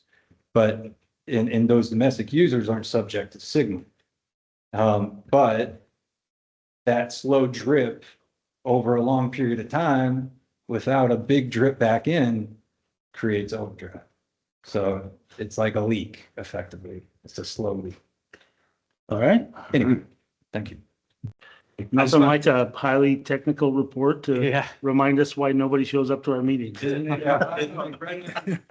isn't it great to have a hydro? Rachel's hung in there. Yeah, Well, so we real really should- quick, I just want to acknowledge, Andrew, you know, it's great to have a hydrogeologist on staff because we just learned that geology is old. Is that, I think. Yeah. So that's one of my takeaways, but just, this has been obviously an issue for years now. It's fits and starts, could be, you know, whether it's staff turnover or other issues that we're over, you know, we have to focus on. And so it's been, you know, a challenge to really prioritize this. Andrew has taken it and organized it and pushed us, you know, really far ahead already. And so I just want to acknowledge that. I think we're on a really good path here. And It's also, this is a state mandate that we've spent hundreds and hundreds of thousands of dollars on. well, and that's part of the reason for the governance. You know, that's one of the big issues we didn't talk about with the governance is this needs to be self-funding, right? This is not something that ratepayers are going to pay for. So this has to fund itself. And that's part of the issue. You know, it's part of why we need to restructure the governance to make sure that we have the ability to do that independent of, you know, what other agencies outside the county might, you know, All right. do. Is there any public comment regarding this item? Okay, we will move on. Nobody online. We'll move on to 4C discussion. No, we already did that. I'm sorry, we'll go to 5A, External Affairs Report. Kelly. Good afternoon. Actually, following up those presentations, I wish I would have redone mine because I have a few sections in my presentation that's really just going to show some of the unique components to Calaveras County Water District. I mean, what we just went through, that's just one of our water sources, you know, the groundwater, and you can see how extensive that is, you know, or even the presentation that Alicia gave where, you know, some of our programs are only available in one of our watersheds, you know, or we have the Calaveras River Watershed Resiliency Plan that's going on, and then, you know, the McCollum. So there is usually a map that I love to show. I don't have it in this one, but after listening to that, I wish I would have had it. And again, what IT does too is just, you know, remarkable. So seeing that, I would have changed just a little bit. One thing I also wanted to touch on, something I heard when Alicia was presenting as far as the meters, on our website, we do have tutorials on each one of our meters. You know, we have several different versions, so you can go on our website, there's a way to read them. a way to understand them, a way to calculate the usage, and there's even a good old fashioned video on a classic bucket test to kind of test your meter if you'd like. So that is on our website. I urge you to take a look.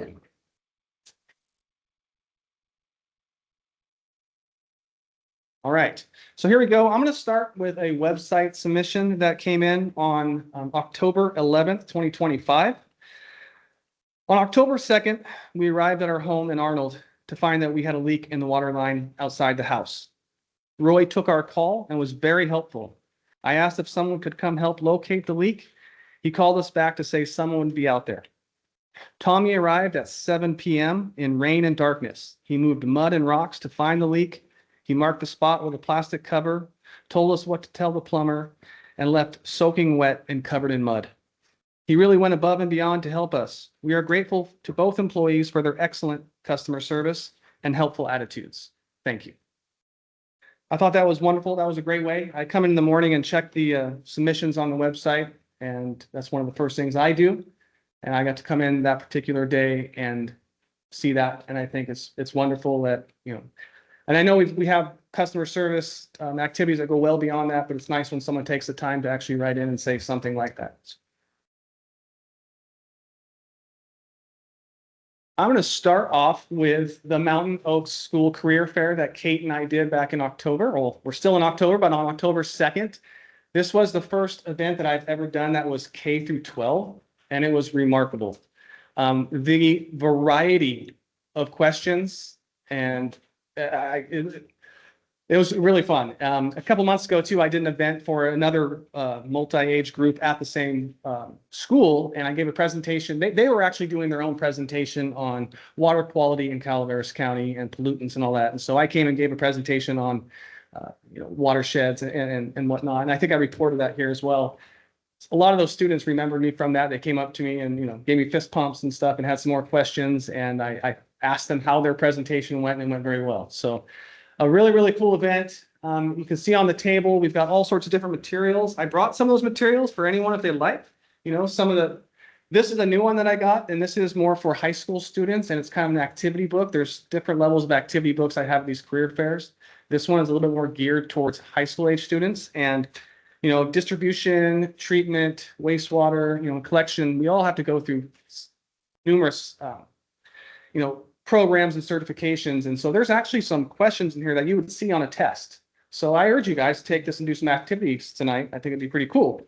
And I also have some other stuff about, just careers in water. So really, really fascinating. And I'll pass them out to you. You guys can take a look. You guys can have some as well. But I really like this event. I came home from I was probably more charged than anybody else. And I know Kate was too. We had a blast. And we have another one coming up. So I'll talk about that. One thing about all these materials that we get through education and outreach, they saw the social media post on it and they reposted it. So, this is a company that gives this kind of materials out, nationwide, and they noticed that we posted this event, and so they reposted it, and I think that's pretty amazing as well. As I mentioned, the Calaveras High School Career Fair is coming up next week on the 28th. Looking forward to it. I've done several at Bret Harte, and I've done some other events at the Calaveras High School. Not a specific career fair. I've done On the Right Track there, which is similar to a career fair, but not specific. So I'm really looking forward to that. That's going to be next week, and hopefully next time I'll report on how well that went, and I'm sure I'll report with the same enthusiasm and excitement. The senior scholarship program, I just submitted our intent to do it again this year. Since I've been in this position, we've always just done the value of water. That's what we've done, and it's been a great program. But, a lot of the responses we've gotten have been fantastic, but they're really general. They're general to how much water is, in the world, and how much of our body is made up of water, and how it's crucial. Fantastic, fantastic submissions. But this year I wanted to change it up a little bit. And so I decided to go, water roots, more of our local source, more of our local story. Hopefully someone will see this presentation on groundwater and really do a deep dive on groundwater in this county and what that means. So We offer this, it's a $500 scholarship for 4 students, and that cost is split with East Bay Mud. So $1,000 from CCWD, $1,000 from East Bay Mud, and it's distributed through all 3 high schools in the county. So we don't do 2 from Calaveras, 2 from Bret Harte. We just do the 4 best, what we feel is the best. And this last year was the hardest one yet. They were phenomenal. They were really, really good. And it got so tight that I had to do a grading system, and then I passed it to some other team members in the organization, and we put a slash. And there was a great one that I almost wanted to offer up $500 my own money because it was hard because they just missed it by one little slash, and that was tough. But they were really, really good this year. So looking forward to that next year. I kind of touched a little bit on our website.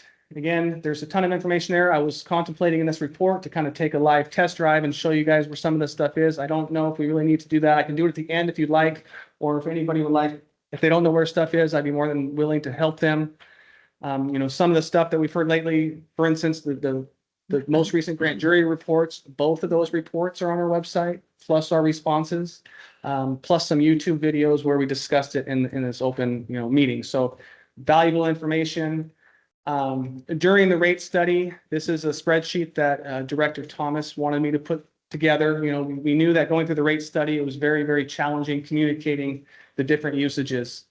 We have water-only customers. We have wastewater-only customers. We have water and wastewater customers. So we have several different bills. Like, for instance, I'm a CCWD customer as well, been for most of my adult life.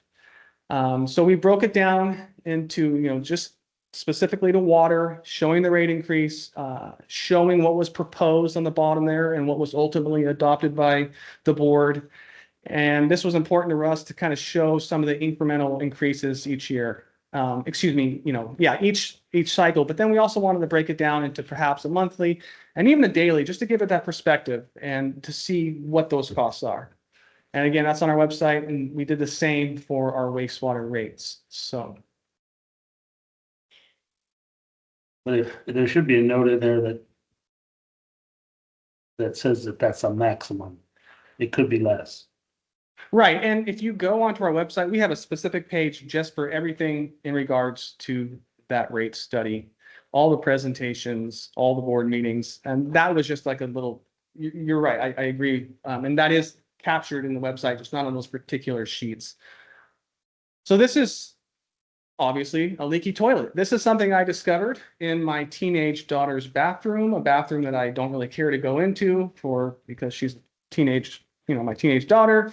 But I heard something running, and I don't know if it's because I've been in the water business so long, but it's like I feel like I can hear water, which I know I can.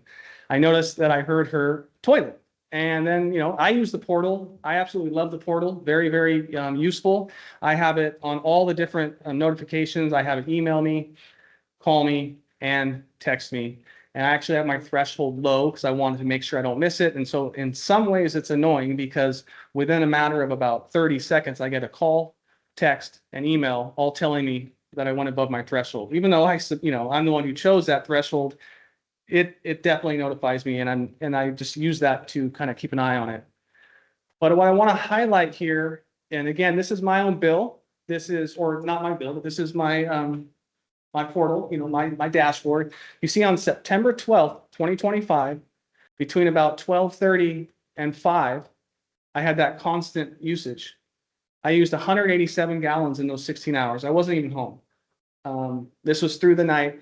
And that just shows, that's quite a bit of water just in one leaky toilet. So this helped me make the repair and notice it, because we shouldn't be using water like that, especially on a regular basis throughout 1 a.m., 2 a.m., and so forth, or when I'm at work. So yeah, this is a time that I wasn't even home, and there's that water usage. Thankfully, I fixed the toilet. But again, I urge everyone to use the portal. I do think it's very, very valuable. There's lots and lots of information on there. It's done a fantastic job in reporting some of the work that's going on with PG&E. And, I'm living that firsthand right now. This PG&E undergrounding is in my neighborhood.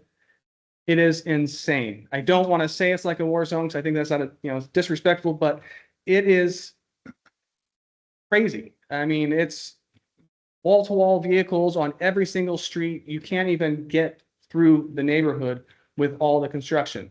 And so it could be annoying. But you know, I look at it like I live up in the snow country, and I've had my roads also impassable from trees and the lines. So I'm looking forward to when it's done. But what Damon and I have kind of worked on is what is this impact for water? You know, whether it's 200 USAs a month, I think there's even more sometimes, but I tried so hard to figure out how I can really show what that means. And I haven't really found the best way to do it yet. You know, I wanted to fly my drone over the neighborhood and kind of show that, or just show what 200 USAs looks like. And it's a lot of work just to keep ahead of these crews. Again, I think, please correct me if I'm wrong, I think there's like 20 something crews going simultaneously, 6 and 7 days a week. I mean, when I go home tonight, they're working till dark. And then they start first thing in the morning. They're working extremely long hours and they're just going. So we put out something on our website to kind of bring attention to this and just kind of highlight what this does for our crews. This is a picture that Damon's posted in his ops reports, which we all know and love. You can kind of see the pole in the background, the guys working there. Don't really know what's going on in the hole yet, but this is where I want to just kind of show exactly what we're talking about. I mean, it's kind of hard to even tell what that is. So I'm going to take a stab at showing you.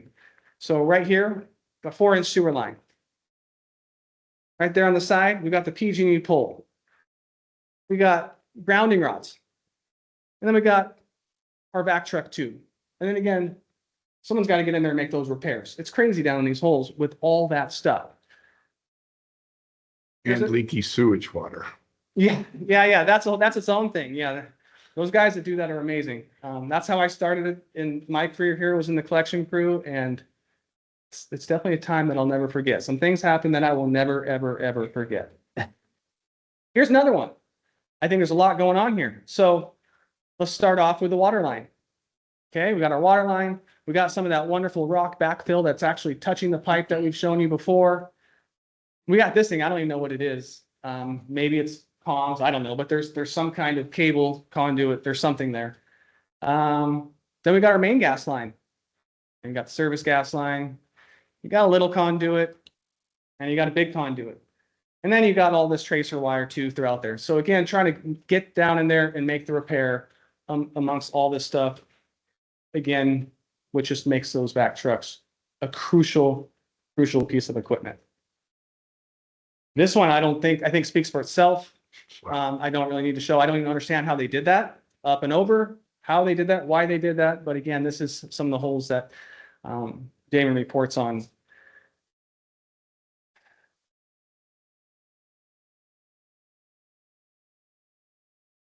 Sometimes there's a little sound. Sound would have been good. It probably would have come on and scared us. But you know, these back trucks are super loud. I mean, you can kind of get an idea of there, all that conduit in there.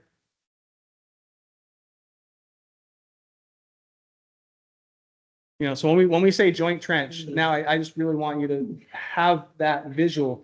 And what does that mean for our crews? It means being delicate and staying safe, and something that might, you know, take crews with a backhoe going real quick a lot faster than having to delicately work around live, you know, utilities. Now, here's something I've shown in the past. You've got multiple crews. I mean, this isn't a repair. This is the utility crew putting in work. You know, half the street, they do have some equipment, but on the other half, if you notice the guys with the back truck, you know, there's a gas line there.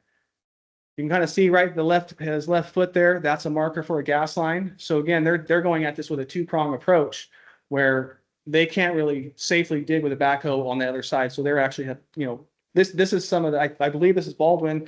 This is some of that work that we're doing down there with just the utility crew replacing these lines.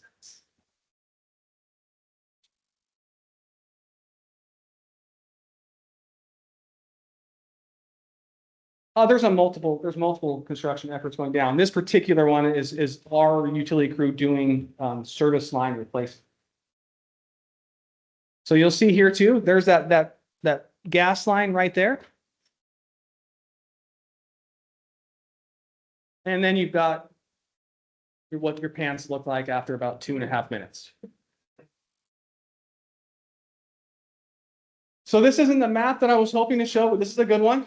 you know, this is again, Calaveras County Water District. We've got water and wastewater all over the county. You know, what does that mean? I mean, I think some of us understand it. I don't know if everyone quite understands it, just how, you know, how versatile it is. You know, when I'm out in the community and I meet different folks from different regional areas, they kind of think that's Calaveras County Water District, you know, when you're maybe up in Ebbets Pass or when you're down in Copperopolis. And so we're vast, we're all over this county. And I wanted to try to capture that.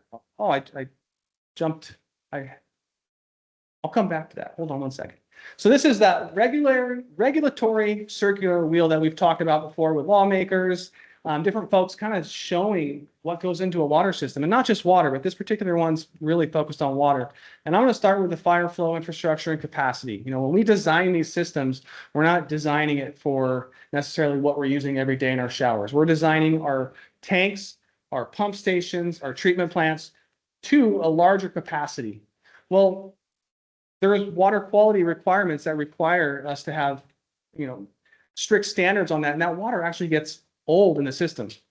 And then when we do have water use efficiency standards, or when we have folks cutting back, or when we do go through the drought time where we have to have those water use efficiency standards in place, that requires us to go flush. And then, of course, there's the reporting. I can go all day on the reporting. I mean, some of the redundancies in the reporting, you know, overlapping reporting, water use efficiency reportings is just crazy.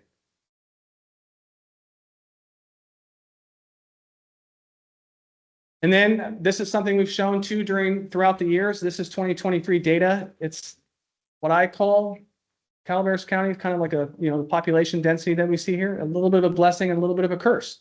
You know, again, this is a little bit older data, but when you look at just our water customers at this time, you're looking at 334 per square mile, as opposed to some of these other water agencies that we sometimes get compared to, like City of Stockton, which has over 5,000 customers per square mile. If you take our jurisdiction into account, you know, the whole area that we must travel to do this work, not just our little service areas, we're talking about 12 customers per square mile. Now, of course, we don't go to the very, very top of the system all the time, as far as, like, you know, right at the Alpine County line. But, you know, what I'm going to show you here is, again, here's a good, you know, glimpse of Calaveras service areas. You can kind of see Sacramento up there and Stockton, but starting there at San Andreas, just driving up to West Point and Wilseyville, you know, and this red line is just the highways. This isn't service lines or, you know, main lines or anything. We're not connected that way. But we have several of our staff that have to make this journey every day to just do day-to-day work. All the way down to Copper. Down to Jenny Lynn, La Quintana, Rancho Calaveras. All the way to the end of Ebbets Pass, up at Mico Drive. Same thing, we got a little bit of Sheep Ranch there, or you can take the back road to Sheep Ranch. And we can't forget our Wallace and Southworth. And to put that in context, I highlighted Stockton. That's not necessarily the City of Stockton's like water service area, but that's kind of the general size of Stockton. You know, some of these other agencies, again, that we get compared to. Let's overlay that into our county and kind of just give it that sense of scale of, you know, we're not a consolidated, condensed, small service area. You know, we're very, very spread out. What else makes Calaveras County Water District unique? This one gets me every time. I think the Copperopolis lift station network, with over 30 lift stations pretty much pumping around the lake to get to our treatment plant. I think that's phenomenal when you think about the sequence of lift stations to get from one end of the lake to the other. The Rancho Calaveras rock. I haven't experienced it firsthand. I've been in my time on a few leaks down there, and I couldn't believe it. But the stories I hear from Damon's crews and some of the pictures it's sheer rock. You know, we've talked about it in these meetings. It's some of the old ditch lines I've heard, they're just like blasted, like V-ditch. They're not even, it's just insane to think about the rock down there. And then Ebbets Pass, you know, it's not like we have leaks like this every day. This is a leak back in 2013. But what I'm trying to highlight here is the pressure that we have up there to have such a leak. Look at on the left there, look at the gentleman standing there looking at that thing. You know, this is on 4th of July weekend back in the day. I know you're familiar with it. I drove right by it. Right. And again, this isn't to say like, oh, this is what we kind of have going up there. What I want to illustrate here is the They're pressure. older than the road that big from the pressure. Yeah. No, Somebody could easily. just remarkable. And, the reason why we have that kind of pressure is because we're pumping up from Hunters down there. You see over 2,000 feet up to the top of the system in sequence. And so these are, again, some of those unique components that perhaps another area like in Stockton doesn't really quite have to deal with or doesn't experience. These are those unique components that makes CCWD, I think, a little bit different, just in the topography that we operate in. Some of our tanks in the middle of the forest. I think that's something that not everyone has to face as well or deal with. In this same tank, beautiful spot up above White Pines, this is what it looks like in the wintertime. I mean, look at the fence there. Going to check a generator. This is what it takes to get up there. Special equipment just to get to our facilities. Not a simple task. Moran Road. This is Moran Road. When we all went out to McKay's for the tour, this is you drove through this. This is Moran Road, just getting to one of our to our Avery tank.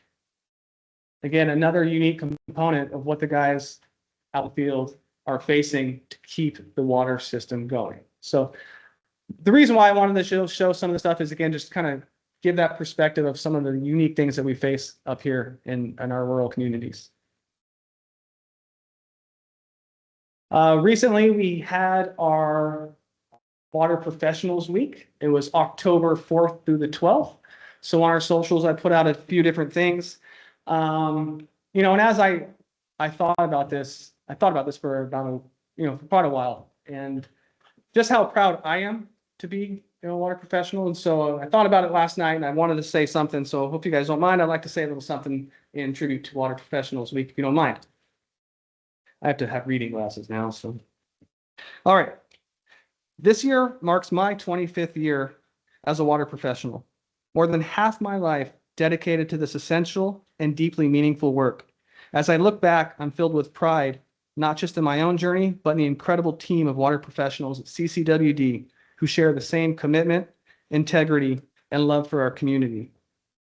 We take immense pride in what we do because we know how vital it is to Calaveras County. Whether it's a late night call, an exploding main line in the road, a rainstorm, or a snowstorm in the middle of winter, our crews show up again and again to keep our systems running. Behind the scenes, our teams in administration, customer service, human resources, engineering, IT, and water resources work seamlessly to ensure our systems operate efficiently, our infrastructure remains resilient, and our community continues to receive safe, reliable service every day. And it's not just about clean water. Our work extends to wastewater, the crucial and often overlooked side of the system. The collection, treatment, and safe return of wastewater to the environment is something most people never even think about until it doesn't work. Every time we flush a toilet or drain a sink, there's a whole network of skilled professionals making sure that what goes away truly goes away, safe and responsibly. That's no small task, and it is a cornerstone of public health that our team takes tremendous pride in. We all love Calaveras County, and that's what makes this work even more personal. The people doing this work are lifelong locals, friends, and neighbors who are deeply rooted here. We care for this community because it's our home. Many of my dearest friends and colleagues are people I've shared long nights with, standing in the pouring rain, trudging through snow with frozen fingers and soaking wet socks, and laughing about those moon landings in the ditch. And if you know what that is, then you know. Those moments, tough, cold, muddy, are real. Forged a bond that only this kind of work can create. And while the crews in the field and the big infrastructure projects often get the spotlight, the truth is that our success depends just as much on the unsung heroes in administration and customer service. They are the steady hands behind the scenes, answering calls, managing billing, tracking permits, handling all the reports, and keeping everything running smoothly. They're the first voices our customers hear and the ones who quietly hold it all together. Their dedication and professionalism are every bit as vital as the work happening out in the field. Every day, we are proud to serve Calaveras County, protecting public health and ensuring that when someone turns on the tap, flushes the toilet, they can trust that everything just works. So to all my colleagues at CCWD and across the water and wastewater industry, I just want to thank them for their dedication. And so unfortunately, I'm sorry that, I'm going to read one more thing. I came across a newsletter in the mid 1990s from a CCWD newsletter. And I found this poem. I'm not sure, have you guys ever heard of, the Ford meter box company? Tons of our parts that we use are Ford, repair clamps and whatnot. And so John Ford Sr., who started the Ford meter company, he was a poet as well. And I found a couple other water agencies as I was diving into this, use this in different newsletters. And this was a poem that he wrote from 1953. Wherever you find it, water is free. Deep in a well or out to sea. Get all you want wherever you go. Read the simple directions below. Put a barrel under a spout. Collect the rain clouds it gives out. But watch for wiggler and bacillus. Some bugs are almost sure to kill us. Melt yourself a pan of snow. It's the crystal from H2O. Or just apply a little heat to frost or ice or sleet. Dig a hole both deep and round. That's where lots of water is found. Pumps are needed, so are tanks. You pay for them with more than thanks. Put muddy water in a kettle. Leave it for the mud to settle. Even the water in the sewer is 99/100ths pure. Build a dam across a creek and do it well so it won't leak. Then lay a pipe. The cost ain't hay. Be sure to get your right of way. Wring the water from a blanket of fog. Strain the tadpoles out of the bog. Get up early and gather dew. Sprinkle the cloud with CO2. With a bucket you can bring all you want from pond or spring. 200 trips or so a day are really fun when you don't pay. Your waterworks adds this last line. Delivery is where we shine. We can't sell water because it's free. We sell only pressure and purity. I thought it was interesting. Again, Nice. back in 1953, and I found a few other poems about water running, all sorts of fun poems. So I just stumbled on this the other day. I wish I would have seen it sooner. That concludes my report. One thing I like to utilize these reports for is just that educational component. Some of the stuff I'm telling you guys here today is what I will tell the students at a career fair, or coming up pretty soon. It's going to be a Firewise event at Frogtown. I'll have a booth there, and I have some of the same. I love it. I love when people come up and talk to me. A lot of times people want to come up and chew on me a little bit for rates, but that's okay too. Let's talk this through and let me educate you on where your water comes from. Let me tell you a little bit about CCWD and what goes on behind the scenes. It's something that amazes me every single day. Very, very proud of it. I'm proud of the work we do here. I'm proud of the crews. I love those kind of reports, the groundwater reports. I think it's phenomenal. So that's my report. All right, thank you. Thank you. And you guys, I will expect you to do some of the. Is there a test? There's going to be a test. Come with crayons. General manager report. Same crayons. Well done, Kelly. Thank you. Okay, I don't have any great pictures, but I will try to get through this relatively. You don't have quickly. as much time either. And I don't have as much time. I can see it in the eyes. I do have one kind of important issue that we would have agendized if we had known about it in time. But I just want to let the board know that we had a billing issue it has to do with when the scheduled rate increase goes into effect. There's always one billing cycle because we bill bi-monthly that is bifurcated by the two different rates. This happens every year, and we navigate it for some reason, and we're still looking into exactly what happened. The bifurcation didn't happen successfully this time around, and so the base rate and the sewer rate were billed at the new rate for the full billing cycle. So that means those were overbilled for that billing cycle. So, but huge credit to the admin services team and including Dylan for getting on top of this incredibly quickly and fixing it right away so that the bill that goes out this week. the next bill that goes out, which is very soon, will have a credit for the amount that was overbilled on the base rate for the water and on the sewer. And it was the amounts. You say it goes out very soon, isn't it a 2-month wait for the next bill for each customer? The bill, I think it's going out.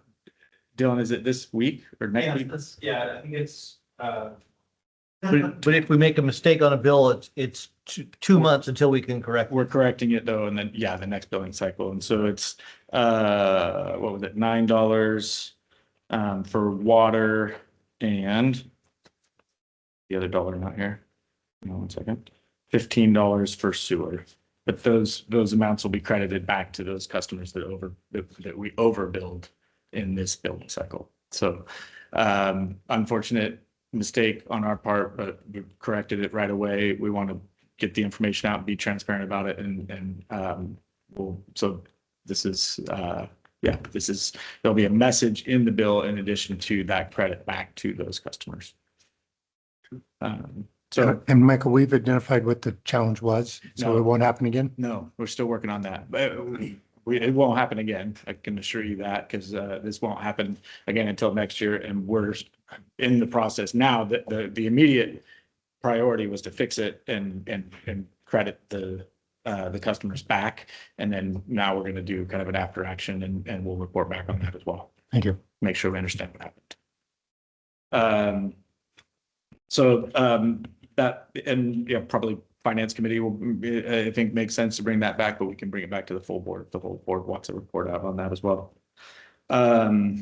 So let's see, some of the stuff we've already talked about before, so let me prioritize here really quickly because I know we're short on time.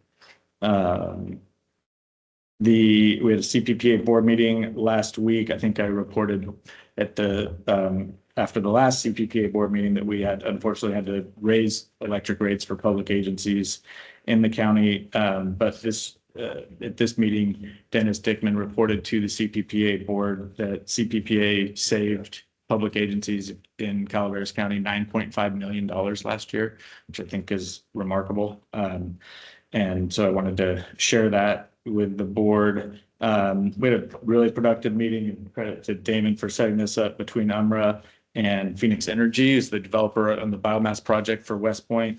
And it's just that, as we get further into this project, we find more and more ways that it can provide local benefit, and connecting UMRA's forest management activities, to the biomass plant, where they might be able to use the biomass that is extracted in those projects.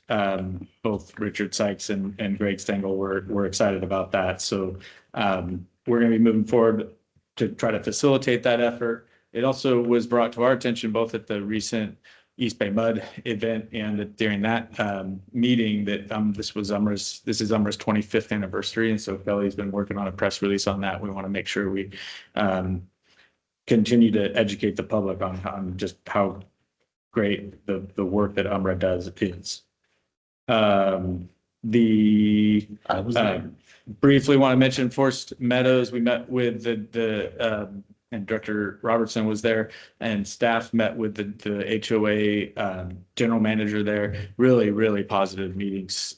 He was really, very solution oriented. We have a couple of different issues that we had to work out with each other, but then we're also, kind of immediately talking about how we can collaborate and support each other. That's a big service area for CCWD. So really positive meeting there. Briefly, I just want to mention, so you might have seen in the Enterprise and in the Valley Springs News, a CCWD letter to the editor that was addressing some of the rate issue that has been circulating publicly. I should have been, made sure that it was my name on that, because it wasn't a board approved letter. And so for the record, and to the extent there's any confusion about that, hopefully there wasn't anything that the board would have objected to, but that was something Kelly and I developed together, and wanted to put out there. But Well done. thanks.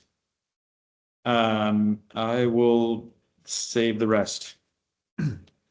Well done again. Yeah. The words we wanted to hear. Okay, we'll move on to board reports, information, future agenda items. Jeff, do you have any? I do not. Scott?